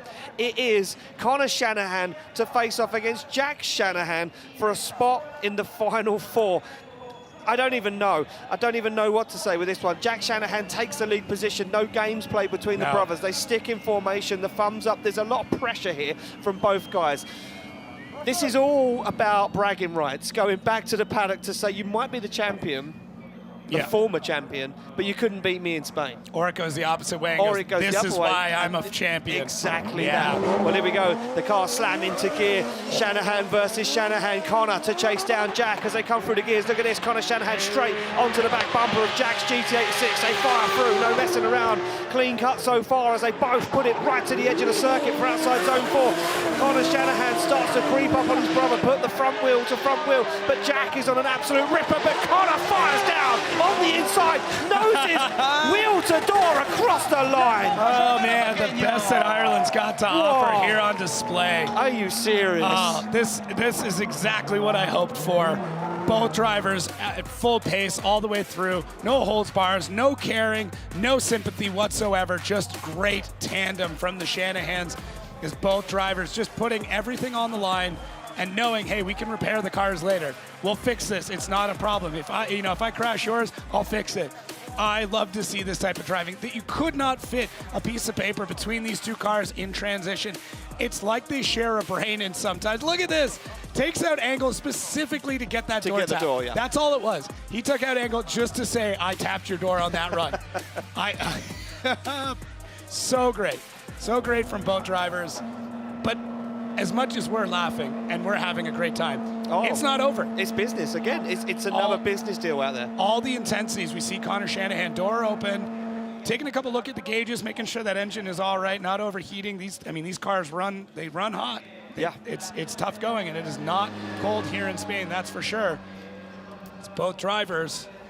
Looks like they're probably going to run that clock to make sure everything is cooled down. These are pretty much identical cars, so let's see what happens here as we see the two Irish brothers sitting in the back, utilizing that time. Yeah, we go back down to the paddock and we can see James Dean out of the car there, dejected. The team dejected. They worked so hard to try and get it, and look, it's just, look, what do? We ran out of time, unfortunately.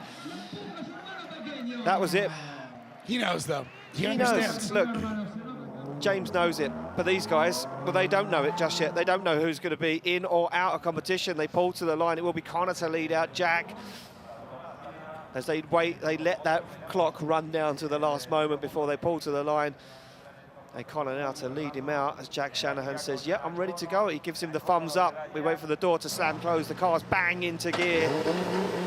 And Connor is given that green light to go. And it will be Connor to lead out Jack as they come through the gears. Fourth gear selected as they flick through initiation. Look at that, Jack having to hit the foot brake before making contact with Connor as they fire through. Connor goes wide. He sets himself up lovely for outside zone 4. But look at this from Jack, matching the angle, matching the proximity all the way through. The transitions don't even make sense as Connor Shanahan leads Jack right to the edge of the circuit and across the line. My original instinct goes to like the chase and the proximity, which I will admit, I do think that Connor had a bit more proximity in his chase run, but I then flip back, quick rewind and start remembering what these leads look like.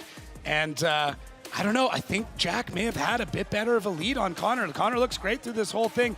And listen, I'm being picky only because this is some of the best, if not the best driving we've seen all weekend. And I don't know where else, I don't know what else to do, because how do you start picking this apart? How do you even critique this? You just have to think like, oh, he was maybe 6 millimeters closer than the other one. That's where we're at through a lot of these runs. But yeah, I really, if I had to pick, I would say that Jack Shanahan had a better lead, but Connor had a better chase. Yeah. Which, do with that what you will. I'm inclined to agree with you as well. Yeah. I mean, that's why we are not judges. No. That's why we're not judges. No, we're certainly not, because we'd just keep running this one more time. All day. Until the wheels fall off the car. I would just have the Shanahan show. Yeah. Just let them go. Just let them keep going. Rotate going. cars. Yeah. Not even wheels. Just let rotate them go to cars. the paddock, pick a car they like, and use that as well. Here we go. Slide them left for Connor, right for Jack Shanahan. It's going to be one vote for Jack Shanahan. It's going to be Jack Shanahan getting the win, advancing through to the final 4. And Connor couldn't be happier. We know that these guys are excited whatever way this goes. And now Jack Shanahan sits in a position thinking, well, this could be the year that I am the champion, because he said to me before, I'm fighting for it this year. There's no messing around. Connor's had it, I want it. Yeah, and I don't think anybody would be more excited for Jack Shanahan than Connor Shanahan, because then that rivalry goes even deeper. One championship apiece. One championship apiece. Oh, imagine the season after that. Yeah. All right, moving into a little bit more Irish action here with Connor Falvey taking on Itasidi. Same thing. A lot on the line here. A lot of, I mean, I'll put it frank, a lot of ego on the line here. Yeah, look, there's a lot on this line here for bragging rights going back to school on Monday morning after this is over.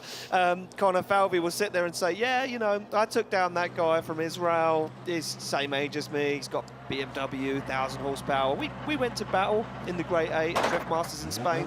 Falvey would love the win, but Ite Sadeh has been away in the off-season. He's got new machinery. He's dialed in, he's focused, but Falvey has a lot behind him. He has a whole wealth of experience on the sim, behind him, pushing him, and look at it, it's coming through right now as Falvey fires that carbon Kevlar S15 across the track. Ite Sadeh makes a huge mistake, triangulates the track. It's scruffy from Ite Sadeh as Falvey looks rock solid out front. Ite now trying to take a bite out the back of that S15. He jumps onto the rear wheel, gives him a tag. Across the line they go. Yeah, and this actually started as they started coming down the chute, where Ite tries to get that transition time perfectly and misses by a fraction of a second. It creates a little bit of contact with Connor Falvey, who's in the lead, and just that little tiny bump pushed Ite back and allowed Connor to be able to shoot out, who did look like he might have left that zone a touch early, but the rest of the run looks really good. And just the nerves of both of these drivers as they come through, knowing everything's at stake and everything's online. They're battling really now to get into a podium place. So there's a lot of stress when it comes to these battles, but Ite, great job in not panicking, not freaking out, and making the correct moves to get in. And I know I'm providing a lot of that a lot of times, but it just shows the caliber of all of these drivers where they're not making those large mistakes. They understand that you can create an error in the run, but it's how you react afterwards that's going to be the difference between taking home the win and packing it back in the trailer. Exactly that, yeah. Look at these beautiful shots right now from our Phantom slow-mo as we see Connor Falvey in that incredible carbon Kevlar S15 putting it across the line. And look, I mean, if this is the future of drifting for the world, we are blessed, because not only here in Europe, but across the pond and everywhere around the world, we're seeing these young guns coming through and providing us with incredible talent. But the season ahead for these guys is going to be long, and I can see battles between Ite and Connor going on and on and on throughout the year. And they both came back this year with the same mentality. When I interviewed the both of them, they both said they just want to win. Every driver said the same thing. Yeah. This is the year I want to win. I need a podium. I can't carry on just being the bridesmaid. I want to be the bride at least once this year. Falvey returning Rookie of the Year last year. I mean, look, 17-year-old versus an 18-year-old. They're going to be veterans by the time they're 22. They'll be retired. They would have done way more than me and anyone else would have ever have done in drifting. They'll be retired, giving tips to everyone else, saying, this is how you do it. Yeah. Because when I was 16, I beat James Dean in a battle.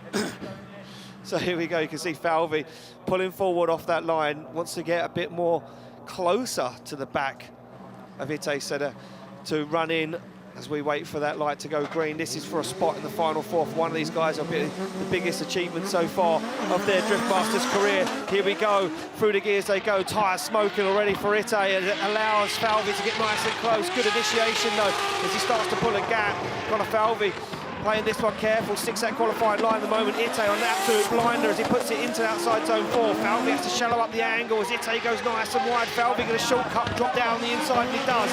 Nudges the front end of that S15 straight to the door. Understeer again for Falvey. Same spot as last time too.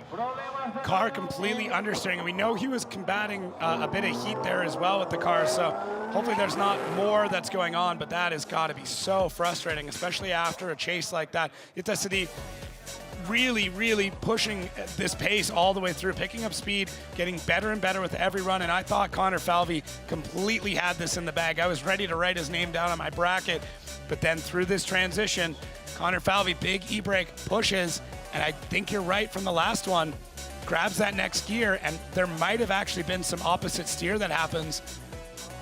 It's blinded by the smoke there on that angle, but it almost looked like he had to turn with the car to the right, and that... I wonder if the tyres are getting so hot by that point that when he's grabbing a gear, they're physically grabbing onto the tarmac, and he's just getting understeer straight away. It actually did look like he turned to the right. I wonder if we caught it on the Phantom. Maybe not quite in that sector, but really, really tough there.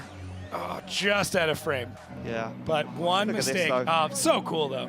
Yeah, I mean, look, whatever way this goes, it's going to be the best result for either of these guys. Left for Ite Sadeh, right for Connor Falvey, and yeah, it's going to be the man from Israel. Ite Sadeh takes it through to the final 4. He is absolutely over the moon, but we must say congratulations to Connor Falvey, the Rookie of the Year last year, getting this far in competition, and just that understeer causing that problem. And I guess you could almost say it was an opposite drift at that point because the front wheels turned the opposite direction. Look, it's one of those things, you don't know it's going to do it till it does it, and unfortunately it bit Connor Falvey again this weekend.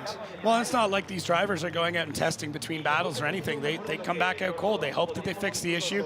There's not a real good way to test it, and they got to come back out and hope it doesn't happen again.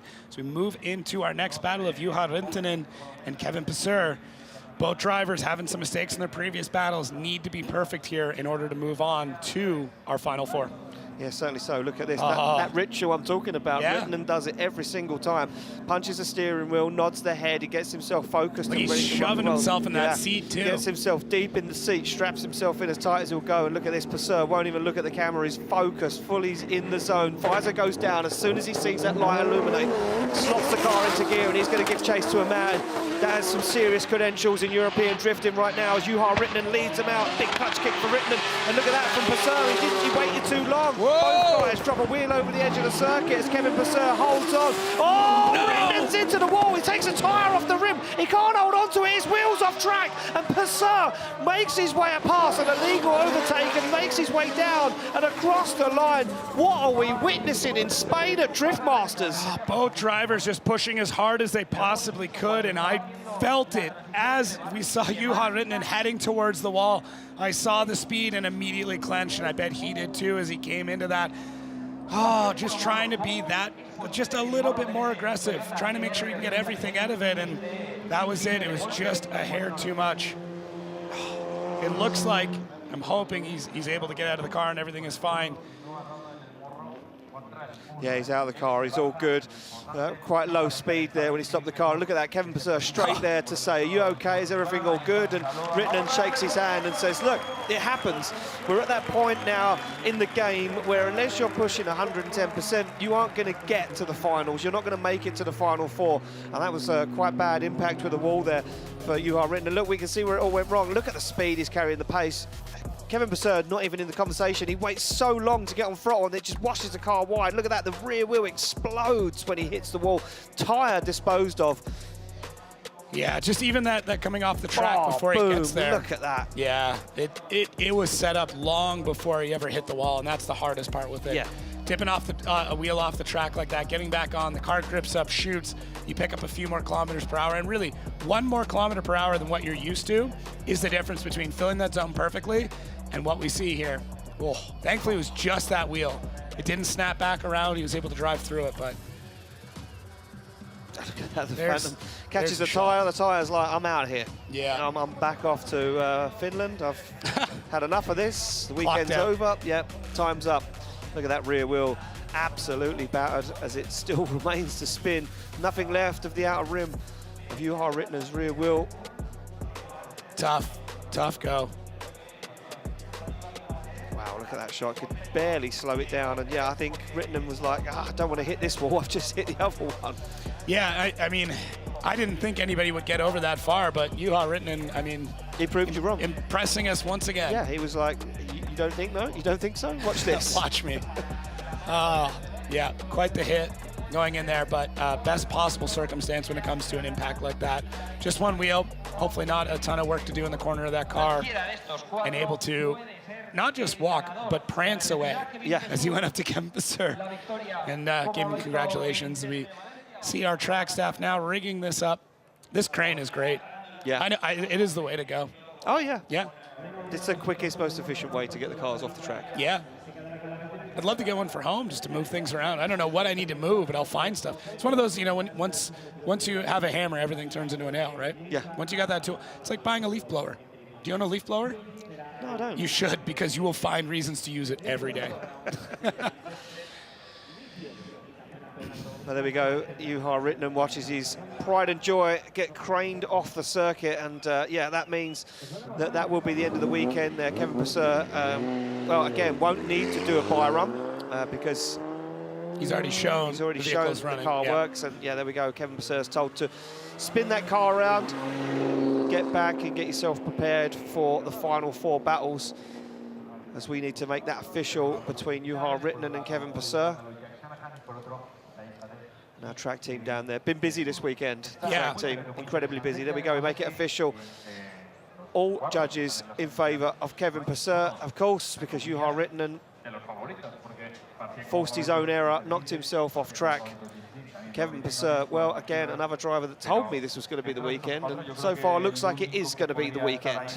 Yeah, I mean, we'll see if he keeps, running and able to keep things tidy and just having people making mistakes and he's staying steady, then that could be it for him. That could be the way it gets through. I think the thing that's going to come into it for Kevin Pesur is making sure he gets that initiation dialed, because he kind of does something strange every time, which lets him lose a lot of ground in the chase position. I think once he cleans that up, he's going to be looking real good. But we're getting a bit late in the day now for that, as we see that Toyota GR86 getting craned up in the air. Yeah, and Pesur's going to be taking on Itasidi. Be a really interesting pair-up from both of these drivers. I mean, I'm excited to see how it ends up playing out. And on the other side, Oliver Randalu and Jack Shanahan, which should be very, very exciting battle. And then, this podium is going to be an interesting one. I bet you when we started this weekend, looking at how this all could have laid out, there's a few drivers in here that are making headways. But this is, I mean, it's almost similar to the kind of the Lauri Heinonen situation. Not that he came out of nowhere, but it was one of those, that season it wasn't really expected to go his way the way that it did. And he just kept going, got that momentum, and just ran through the rest of the season. So any of these drivers that are in this top 4 right now, this could spark what is potentially a championship season for them. 100%, yeah. I mean, look, we say that it's the road to the final, and that's because it is. I think once you get on the right track, you get in the right mindset, everything starts flowing, the team are in the right place. It could be the stepping stone. You get all of the points at round 1, then round 2, you kind of feel very confident going into that event. You leave round 2 on a high, you go to round 3 in Finland, and you're like, well, there's not a lot really that can go wrong because I'm 4th or 3rd in the points right now, or I'm leading the points. So all I need to do is just maintain what I do, drive the track. We know Finland. These guys know the track's coming up. There's no surprises now. A lot of these guys have got data from tracks from before, so they know what to expect. There's nothing. We're not going to throw a jump in, or we're not going to throw. We could. I mean, we could. I've tried. I've asked before, and they said no, which is boring but that's what the judges are like. They don't like change. Yeah, the season will be really, really interesting. I think what will end up being a big decision maker is going to end up being our return to Ferropolis. It is a tough track. It is unforgiving. The wall, talk about walls, and walls that are not moving. They're not going anywhere. They are part of the structure of that entire facility. That one is going to be such a war of attrition, and happening right before the finals, and not a lot of time to get things prepped. So if you have a rough event there, it's like, we don't have a lot before we need to end up getting over to Poland. So that, to me, I really do think is going to be where, not that the story is told, but it will set the plot and set the story for the final round in an incredible way. 100%, yeah. I mean, and it only needs one upset like that. But the thing that I look at now is that we go from here where it's, I mean, we at the beginning of the weekend probably would have said this is relatively low-risk track. Right. Not really massive wall runs, nowhere really to crash, but yet there is still issues. But we go from here to Finland, where there is a lot of walls to hit. The initiation is straight onto a concrete wall that barely moves all the way around that first outside zone. Then we go to Mondello Park, where we also throw in 2 walls, a very fast initiation where if you get that wrong coming over the crest of that hill on initiation, you end up on the infield into a barrier. Yeah. We go from there to Germany, as you say, where that place is solid concrete walls the whole way around. They don't move. And then we go to the final at the PG Narodovway, where, again, it's walls, they don't move. So this whole year now, the whole season moves into very dangerous tracks. We've also got Riga in there as well, which is super fast. Almost an event to itself. Like, becoming the king of Riga is just its taking own, the crown. Yeah, it's almost its own title. So here are our pairings. What was interesting, we saw a few shots earlier on of Jack Shanahan and his team working on that car. Now, I do know that they were fighting a couple of strange belt issues over the weekend, just things not working out, and that could have resulted in, you know, a pulley creating an issue and the belt walking off. But either way, they've got hands in that vehicle in that area.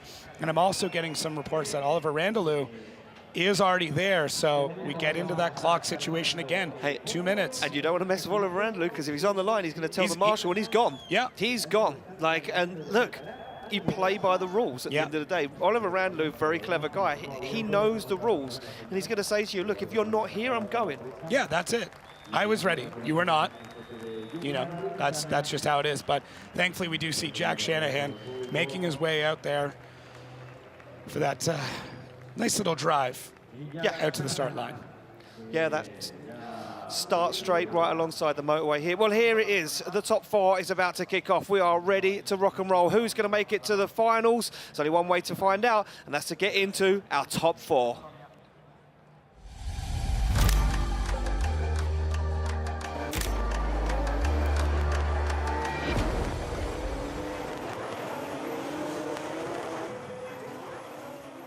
Well, they've battled all the way from 46 drivers just down to 4. And the 4 that remain now are going to go head-to-head, battle their way, fight their way to a spot on the podium. Who will take it through to the finals? We're about to find out. It's going to be Oliver Randalu to take on Jack Shanahan for a spot in the finals. I know. I can't believe we're already here. Already. Yeah, we're not in the finals. We're in the pre-final finals. But this day has just been so epic, and the amount of stories that come out of it, it's almost hard to keep track of. We almost need a flow chart of everything that has gone on today between accidents and calls and breakages and timeouts and everything, just to put this whole story together. But we near the end here, and Jack Shanahan pulling up into that lead line. Randalu falling back into the chase section. Yeah, no option for Oliver Randalu. Jack Shanahan opting to lead first and keeping to that, you know, that formation that we're used to for many years of drifting. Jack Shanahan doesn't want to rewrite the script. Maybe later on in the year he'll try and switch it up a little bit, but this round, for now, Jack Shanahan feeling comfortable. Look at that, thumbs up, he's ready to rock and roll, and he would have been given all the encouragement for everyone in the paddock, everyone behind the scenes saying, look, this could be the time to shine. But Randalu, he says, I've been here before, I've been in a final. I want to get back in that final. I want to be back on the podium. He doesn't even look at the camera. He's fully focused as Randalu waits to get the signal from our start line, Marshall Martin. This is it. This is the first battle in our final 4. They get the green light to go, and they are off the start line through the gears. It's going to be Jack Shanahan to lead in Oliver Randalu, and it looks slow, but it isn't slow as Shanahan clicks the clutch. Randalu is all over the side and the back bumper of that GT86. Jack Shanahan fires into outside zone 4, and Randalu onto the door. Look at this, tucked up close and personal. Randalu is not messing around. Here is Spain. How did he even do that? It didn't even make sense. Randalu is a man possessed right now. Wow, the amount of confidence to be able to do that. I mean, Jack led that so well, but Randalu just took advantage of the entire thing. I mean, at the run-up, you could already tell that Randalu was here to party. Look at this, starts to dive in, making these small corrections, and there it is, rubbing that tire on the door of Jack Shanahan. What a flex. Just to go, Jack Shanahan, I'm right here. Here's my tire, there's your door. We're gonna put 2 and 2 together and see how the rest of this run goes. Pushing Jack Shanahan around a course is not something anyone should take lightly, or that transition. Wow, Randalu, I don't know where you got that confidence from. We have seen nobody all weekend do that transition. No. Nobody has done that. Look. Nobody's had the insight, the brain, Yeah. The mindlessness to do that transition, because he literally went door to door in a very fast technical part of the circuit where if you make an inch wrong of an error, it's all over for both of you. Yeah, at some point, it's no longer intelligent to play that type of game, but that is how you win. You have to take rationality and throw it out the door and just do what you feel is right. And holy Randalu, that was nuts. Oh, that was a hold on to your hat moment for Oliver Randalu. I tell you what, when he went back to the paddock for fresh tyres and fuel, he took his brain out, put it in the van and said, I'm not going to need this for the final four because these guys know what they're doing. I just need to follow, I need to get as close as I can. And Randalu just put on an absolute masterclass of a chase drive, but the lead from Shanahan was exquisite. Yeah, at some point you don't think about driving and it's just pure instinct, and that's what that was. That was just pure instinct of, I'm going to turn my brain off. I'm just going to drive how I know how to drive. Well, there we go. It's time to switch him around. Shanahan would have been given all the notes from the spotters to say, look, you need to go above and beyond right now. As they come off the line, they get the green light. Randalu slams through the gears. Jack Shanahan now falls into the position, but Randalu is up and gone. Can Shanahan make up some lost ground here? He makes a dive, he fires it on big angle. He's coming in backwards to Randalu. That's insane from Jack Shanahan as Randalu glues it to the outside line. Now Jack Shanahan trying to repay the favour. As Randalu dials on the angle, he goes for that inner and outer zone. And look at that, Shanahan pushing him across the line. Oh man, what a great way to respond to a chase like that. Jack Shanahan knows it. Guaranteed he was told what had just happened. And then Jack Shanahan just absolutely throwing caution to the wind on this time. Look at more angle than Randalu. That is one way to slow things down. Randalu a little bit narrow through that section there, and Jack had to make the correction. But instead of doing it with an e-brake, instead of slowing the car down, he went, nah, I'm going to throw a backy just to show you I can do this run better than you can, but from the chase. And then Jack Shanahan here right at the very end, just getting that tire right next to the door. A little bit of an intimidation factor when they come across the line, but Jack Shanahan, who throws a backy to slow your car down in the chase and then pulls it off? Like normally you get choked up at that point. Nope, not Jack Shanahan, just able to throw back in. So, man, I mean, Randalu, better proximity in the chase there, but a couple of spots in the lead, he could clean it up. Mistakes in the lead for Randalu, unfortunately, that crept in there. Oh, man, I tell you, these guys are possessed this weekend. Part of me wants to know what they're saying, but I think it's not PG, so we can't say it. There we go. Who's it going to be? Oh, it's going to be a one more time. There's no messing around. The judges just look at me and go, oh, yeah, we're going to do that thing again. These two guys are going to go at it again. Jack Shanahan says, well, at least I know what I'm battling with right now. Yeah, and I don't think Jack's going to let him slide the same way again. I really don't. Maybe Jack swaps it around and takes the chase first on this next battle just to mess things up. I'm just putting it out there. You never know. Putting it out there? Wow. Well, I don't know how we're going to top that. But our next battle has got an opportunity with Kevin Pesur and Sadeh. Big shoes, big battle. Lots of pressure for both these drivers. Yeah, a lot of pressure for both these drivers. Ite said had never been in this position before. Kevin Pesur been in this position, knows what it feels like, and been in this position in Spain. So Spain is where he gets his luck, it's his lucky charm. But can it be his lucky charm this weekend? He's taking on a steely competitor in the young Ite Sadeh. What are they going to do as they pull to the line? As Kevin Pesur, the higher qualifier, decides to chase first. Ooh, and the plot thickens, Ian. This is where I knew this stuff would come into play. You're in the final four. You decide, oh hey, let's just throw everything out the window. You got to break their routine. We talk about them, having their warm-up routine, their routine in the car. You go into it thinking, okay, this is what he's always done. This is what he's going to do.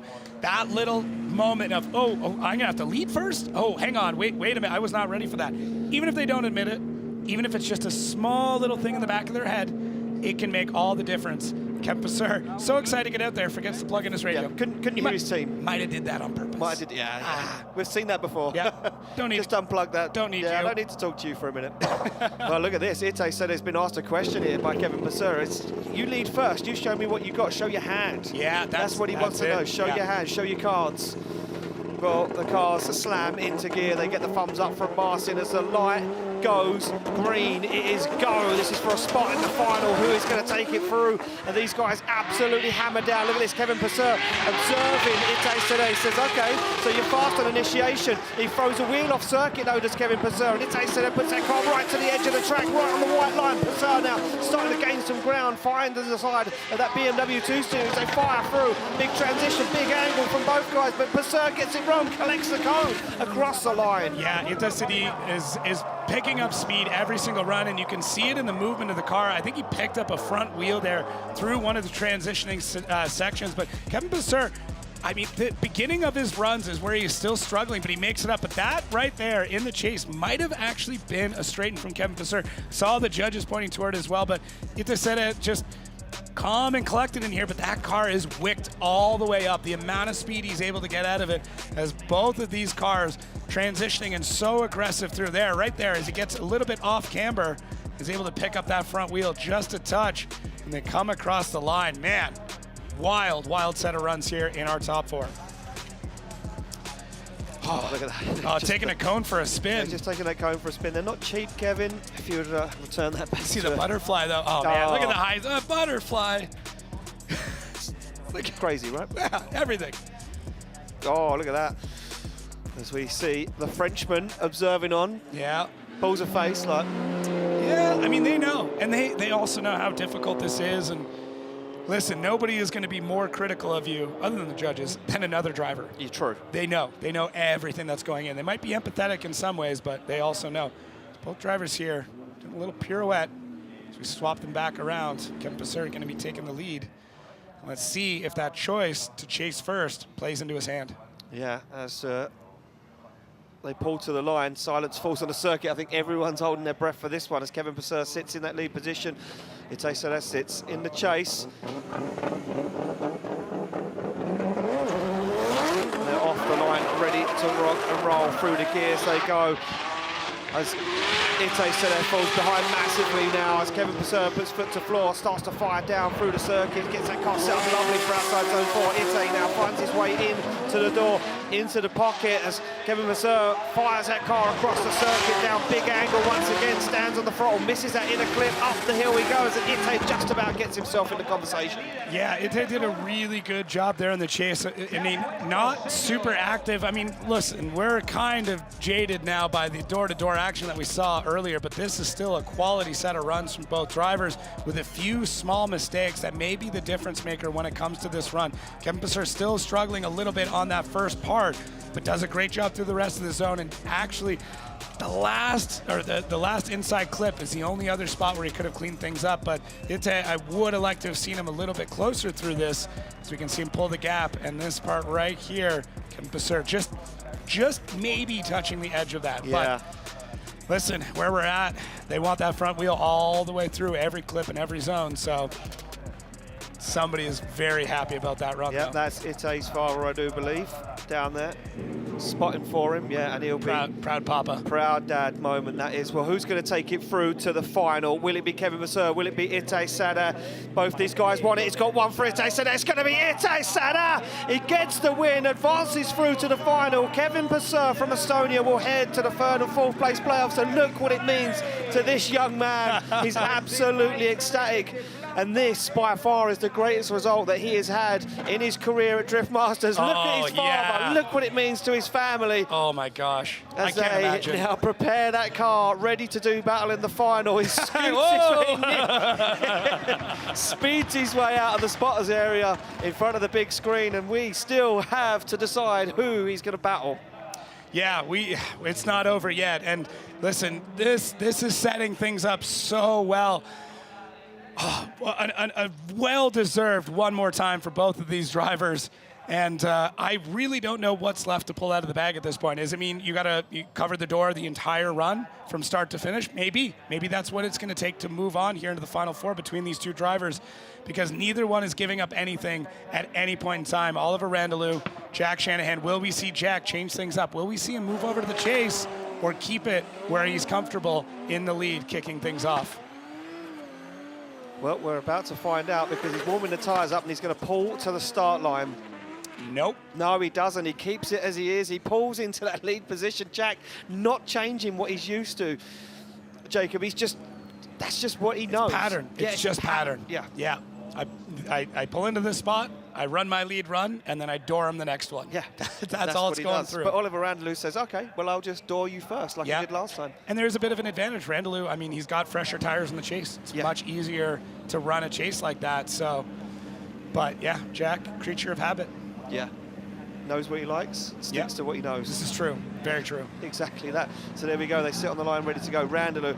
I mean, I don't know what more Randalu could do in that chase, because it was phenomenal from where I was sitting, that's for sure. And I'm sure you guys watching online with us will agree. But the light goes green and they're through the gears. It will be Shanahan to lead out Randalu as they flick through the gears and flick the cars to angle. Look at this from Randalu. He's closer than he was before. Pushes Jack Shanahan as wide as he'll go to the edge of the circuit. They scrub the speed down into outside zone 4. Shanahan fulfills the outside zone and Randalu's back there again. Will he try it? He certainly does. He drops down on the inside. Randalu more aggressive than he was before. Closer than he was before across the line. That was nuts. I mean, Randalu figured out, okay, I can get more proximity for a couple more seconds here or there, but Jack Shanahan going off track there, little worrisome, because I was seeing big chunks of rubber being kicked up all the way through that run, so we don't know who that's for or from, but Randalu, one tap right there as we push out nice and wide. Jack Shanahan still on it.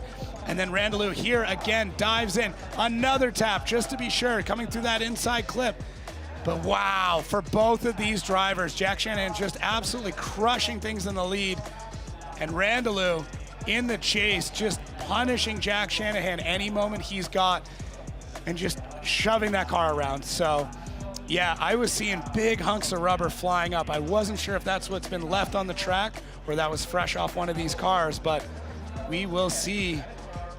Oh, this is incredible. Intense. That's what Very it is. intense. Intense as these guys push their cars and themselves to the absolute limit of what is possible on this circuit. And you can see them right the way down there on the back end of the circuit. Jack just letting that car cool down as Randalu will pull into that lead position and be on the radio. Look straight away to the spot. Talk to me. Tell me where he was. Tell me what do I need to do. I can see the lead. I know how good it was because I was on his door. Yeah, I think if I was Jack's spotter right now, I'd be like, well, you're pretty much just going to have to push him around the entire track. Yeah, you must have felt him tapping the door. You need to do the same. For sure, for sure. And look, if there's anybody who can do it, it's going to be Jack Shanahan. Oh, for sure. Yeah, that man is possessed. When the time comes down, when he knows he has to drive like that, it is scary. As we can see the team looking on, getting ready for this epic battle. Bjorn Roche down there with the spotter of the Shanahans and Ite Sadeh's father and spotter sit down there watching on the big screen as Shanahan pulls into the chase position. The thumbs go up either side, the door slams shut, the cars go into gear and they come off the line under the green light. It will be Randalu to lead out Jack Shanahan. Only one spot in the final away, so look at that, a strange initiation for Randalu. Massive understeer for Jack Shanahan. He has to shut it down as Randalu given the opportunity to drive away. I would love to know what happened to Jack Shanahan as they fire through. Randalu puts their car right where it needs to be, stands on the throttle, whatever on the foot brake, and gets it across the line. And you saw Randalu there as he gets across the line, looking back across to see. And yeah, I'm wondering if Jack ended up losing a tire. As we take a look around, Jack Shanahan, this is the main story here, goes to initiate and just nothing. So could be that belt issue that we saw earlier ended up being power steering, but I'm not sure. But the story right now, really, Randalu moving on. Wow. Yeah. Well, I mean, we assume so. The judges are still looking at the Here's start. a good point. Maybe I missed something. Hey, hey. It's calm yourself down. Yeah, calm down. Just excited. Yeah, I know. It's easy. It happens with drifting. It does. Yeah. We end up shouting and screaming and stuff happens. And it's a great sport. It's a great sport, right? Oh, it's so great. Would you do anything else? No. Right? No hesitation or anything. No hesitation. No. Well, there we go. They're out of the cars. A round of applause for both those guys. Love to find out what happened to Jack's car. He goes over to the front wheel and has a look, and I think he says, yeah, no, it just wouldn't do it. Yeah, just that power steering, just understeered clean off the edge of the track. Unfortunately, nothing Jack could do. Slide him left for Jack, right for Oliver Randalu. Who's going to the final? Of course, it's going to be Oliver Randalu. Oliver Randalu gets the win, advances through to the final. Jack Shanahan will face off against Kevin Pesur in the third and fourth place playoff. That is going to be interesting if they can get that car fixed. There's not a lot of time. Well, I mean, it's going to get hot and heavy. Things are getting quick out there. We've got two guys in the final, one who's never been there before, one who has been there before. Who is going to be the round one winner?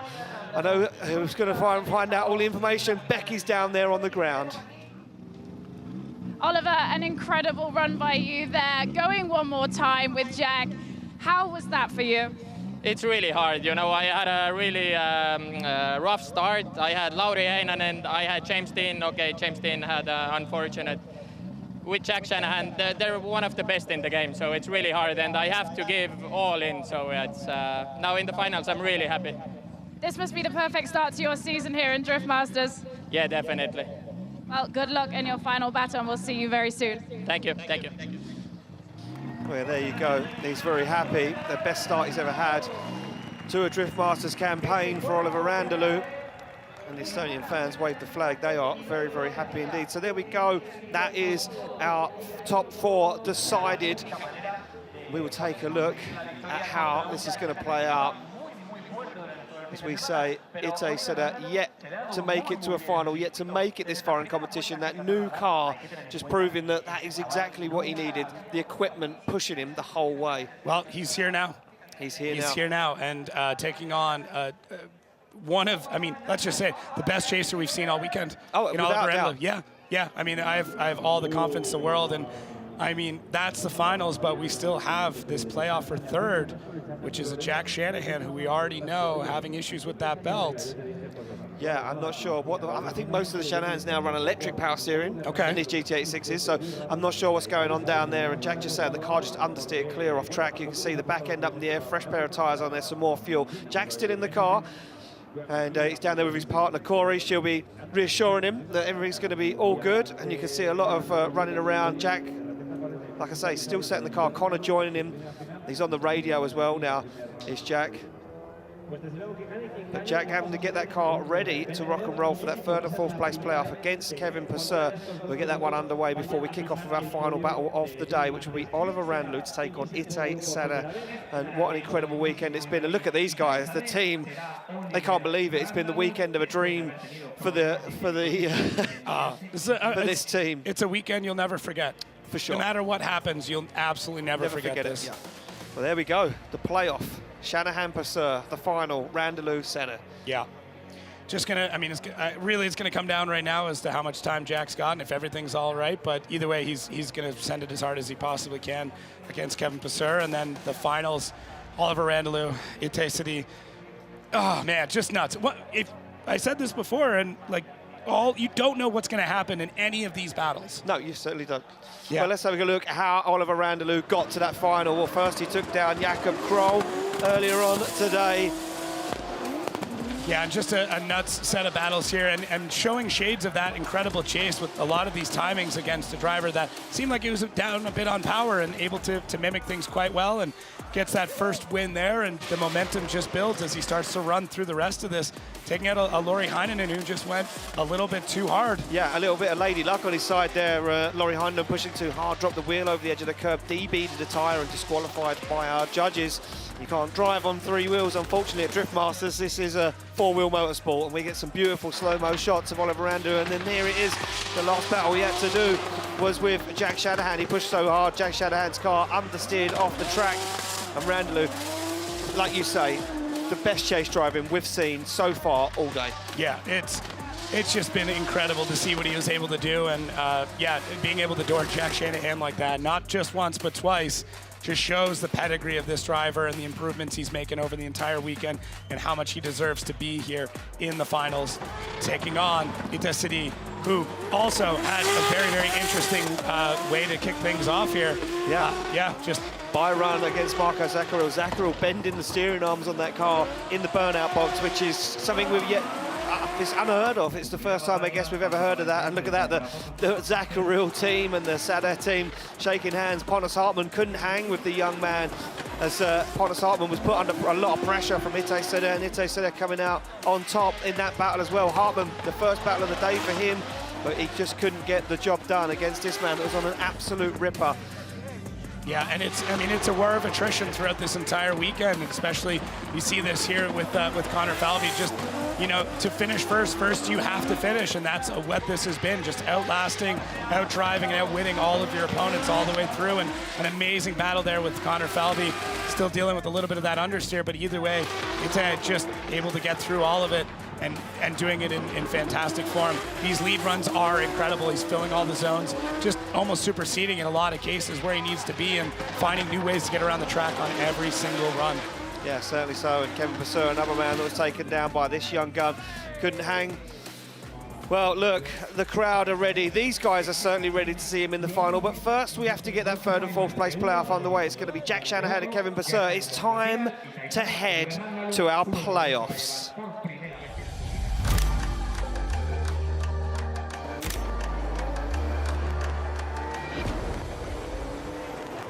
Well, here we go, back on the line we go. Jack Shanahan in that lead position to take on Kevin Pesur, and we're hearing from behind the scenes and from the paddock, nothing wrong with the car. He just caught massive understeer trying to hang with Oliver Randalu and put that car off circuit. So Jack's saying, look, the car is fine, I just couldn't, the understeer was just too much, and that's the point. We've got these cars gripped up to the max, to track now, fully gripped in, fully rubbered in, ready to rock and roll. Pesur wants a podium.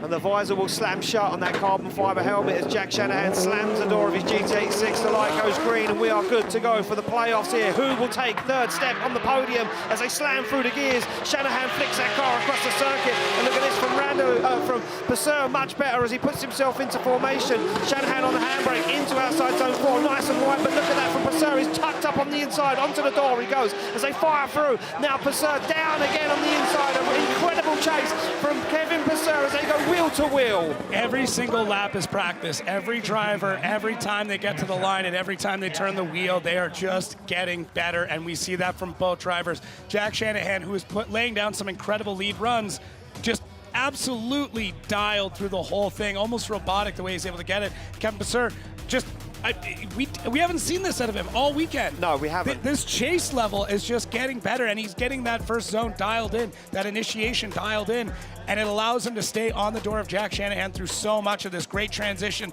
Doesn't even have to fall back, just back on throttle, and then pulls that in. Look at, he's able to do it without scrubbing almost any angle, and then falls in line, and then completely parallel when they come across the line. So these drivers are getting so good, so quick. I wish this event could continue to go on because it would just be perfect tandem for the entire night. Yeah, it certainly would, and these guys would only get better and better, and they would go faster and faster, and these guys are pushing to the limit. And as you say, we haven't seen Kevin Pesur drive like that yet, but I wonder if these guys are now studying the broadcast. Are they studying what every other driver is doing? Are they watching what Oliver Randalu is doing? Because, as we said, by far one of the best chase drivers we've seen here at round 2. These guys, well, they're teaching themselves run on run.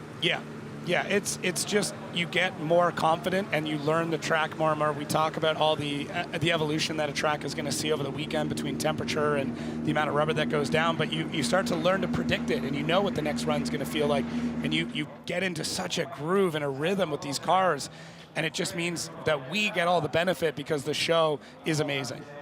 It certainly is amazing, and it's certainly been an incredible show this weekend from the beginning to the end, and we're not over just yet as Jack Shanahan pulls to the line to chase down Kevin Pesur for the third step on the podium. Could we decide it here in just one battle as the visor slams shut, the door slams shut, the cars are in gear, the light goes green, and they are good to go as Pesur now leads out Shanahan for possibly the last run. Look at this, some separation already as Kevin Pesur puts foot to floor. Now Shanahan starts to regain some of that lost ground on the handbrake early. For Shanahan as he dives in on the door, Pesur on an absolute grinder of a lead line at the moment. Shanahan trying to find the door, that BMW as they transition down. Shanahan throws all the angle at it, but he stalls him up as Pesur brings him across the line. Wow. Takes so much to shake Jack Shanahan at all, but Kevin Pesur just able to get out there and run these crazy lines and just drive with so much aggression. And look at Jack Shanahan waiting for his moment to strike, and somehow Pesur gaining speed while left foot braking, loading that engine up and just taking off. So difficult to be able to do that. Normally we see these cars slowing up so much, but Jack Shanahan just not able to catch up at this point. You know he would love to. You know he wants to be painting the side of Kevin Pesur's door, but just isn't able to throughout this run. And then Jack making that last-ditch dive there into our final corner. Yeah. And it does not come together for him through that section. So we'll see. Jack Shanahan laid down an almost 100-point run there, if not a perfect lead run.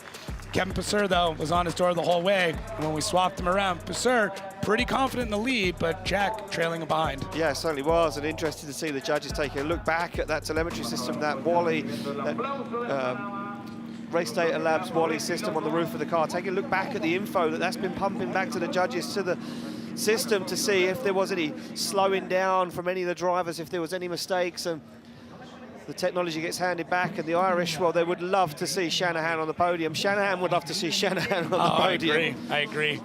I mean, so much confidence going into it, and setting up your season with all these extra points is massive. It can take a lot of pressure off. It can build a lot of momentum. So this might just what might feel like a battle for runners-up, but to these drivers, this means everything. It certainly does. Well, here we go. Decisions in. Who's it going to be? Left for Pesur, right for Shanahan. It's one vote for Pesur. It's going to be Kevin Pesur. He takes third step on the podium here at round 2 of Drift Masters 2025. And that young man from Estonia is back on form and back in shape and ready to rock and roll for 2025. Shanahan will take 4th place. And I tell you what, for a man that wasn't looking too confident or feeling too confident at the beginning of the weekend, now starting to believe, starting to feel that confidence back again. But Pesur is the man that came out on top in this battle. But who will be the man that comes out on top in the final battle? All the fans wave the flags high in the sky, where they would love to see another Estonian driver on the podium. It's time, ladies and gentlemen, for round 2's final. Let's get to our final battle of the day.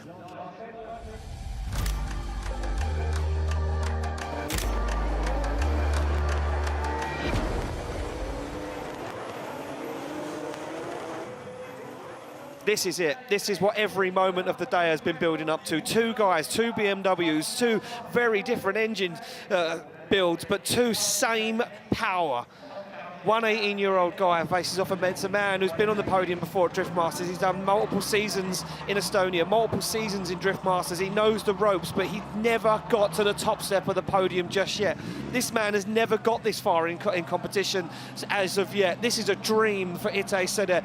What can he do in this brand new car? This is it. The road to the championship begins for one of these drivers. Who could it be? The light goes green. Itay starts to creep off the line already. Oliver Randalu slams through the gears as BMW goes against BMW. They fire in, identical initiation. Randalu almost straight lines, there's that much grip in the car. He fires into outside zone 4, puts the car where it needs to be, and Itay Sadeh has nothing at the moment. He's not in the conversation.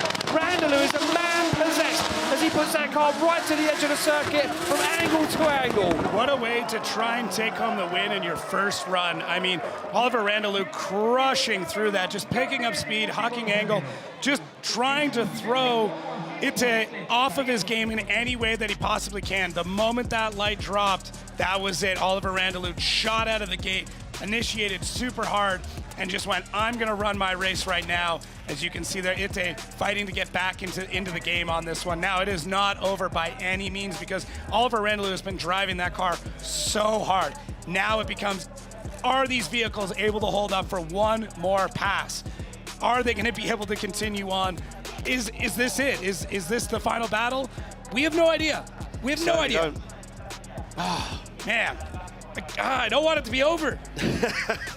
Well, we have to decide a winner, and we've still got one run to do with it yet. All I know is that Oliver Randalu, from the moment he stepped into that car to the moment that he just pulled off the line, he's been on form all weekend.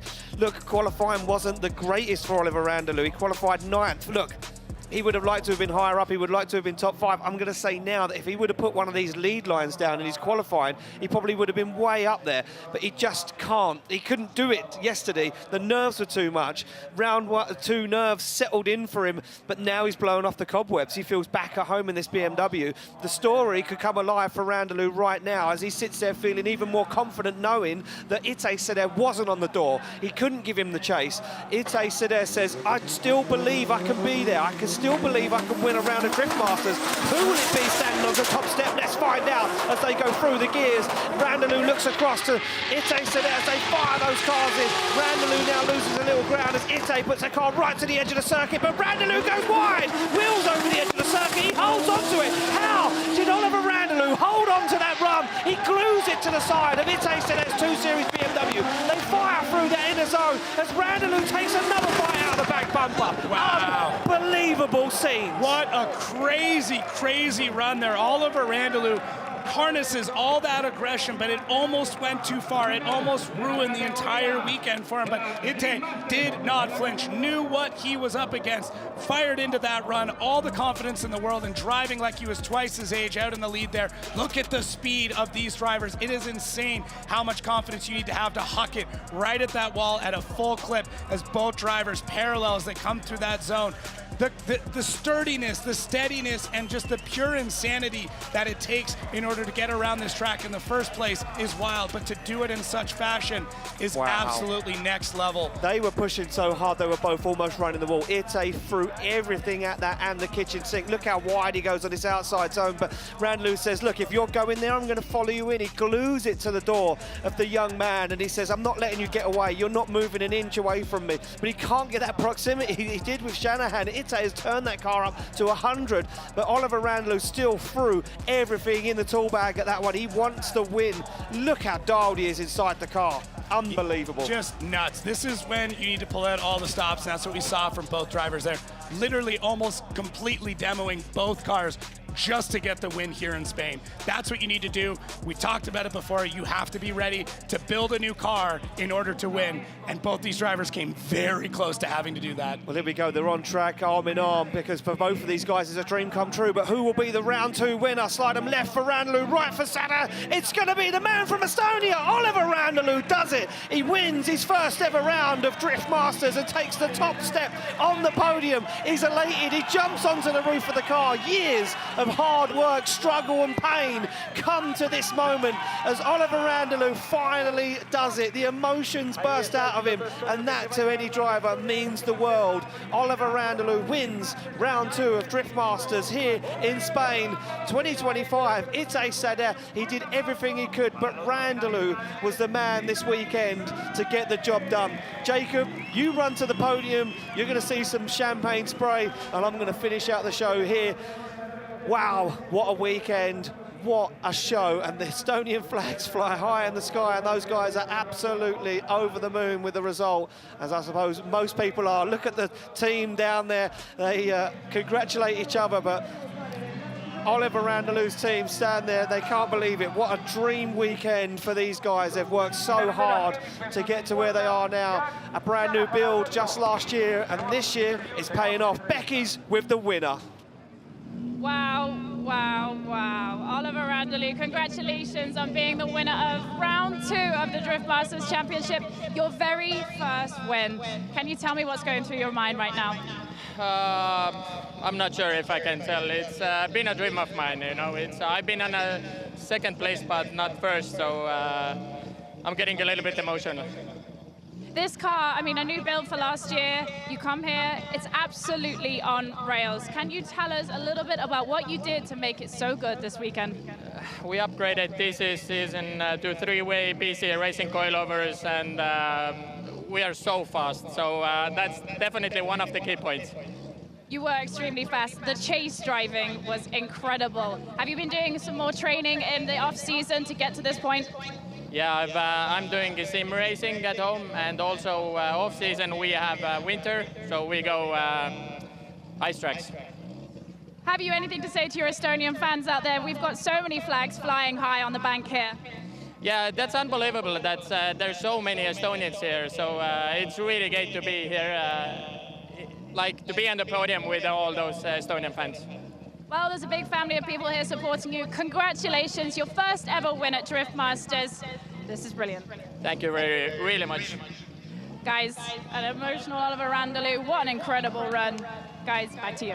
Thank you, Becky. Yeah, and an emotional Oliver Randalu. As he says, he took second place in Mondello Park a few years ago, but now he manages to top the step on the podium. There we go. Oliver Randalu takes the most amount of points, 100 points away from round 1. Ite Sadeh comes in second place. Kevin Pesur will round out the podium in third, and there we go. We see our big contenders in there. Shanahan, Dean, Shanahan, Falvey, Rittenham.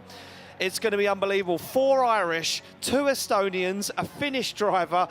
This year is going to be crazy if that's anything to go by. And look at that, rounding out these drivers. Pontus Hartman in the mix. Laurie Heinonen still in the fight though, rounding out the top 10. A lot tied in 11th place there. As we move through, we can see now the points starting to drop away. Bagsy grabbing 16 points from this weekend. Zalewski grabbing 16 points as well. And Wycheck up there with 27 after that incredible qualifying session yesterday. Well, there we go. That is round 2 of Drift Masters 2025 in the history books, and this is how it was done. The final battle of the day. Oliver Randalu was the man to beat, the man that had the focus this weekend. He had a mission, and that mission was completed, and that was to finally get a top step on the podium at Drift Masters, a dream of many, many drivers, and this is how he did it. An incredible final battle with Sadeh, who he asked the question, you lead first and I'll chase you down, and it worked in his favour as Oliver Randalu stuck it to the door of that young man from Israel. And look at this. This is what it meant to Oliver Randalu as he celebrated in front of a lot of Estonian fans here in Spain. He throws a hand in the air as the Spanish flag flies. Well, here we go. That is it. Madrid, Spain done. Oliver Randalu is your winner. We go to round 3 next, June the 6th and 7th, and we go to Finland, to the Power Park. That's right, the theme park where we put these drivers on a custom-built circuit in front of a grandstand sold out. It is a spectacle, it's something to be seen, and there we go. Exclusively live on Red Bull TV, we will see these guys go door to door on a concrete walled circuit where the madness unfolds in this theme park. Yep, it doesn't make sense, it will never ever make sense, and the Power Park always gives us some stories. Will we see some big contenders back like Dwayne McKeever? Will we see James Dean iron out the kinks in that Mustang? Who will we see take the top step on that? Last year it was Laurie Heinonen. Can he do it again in his home event?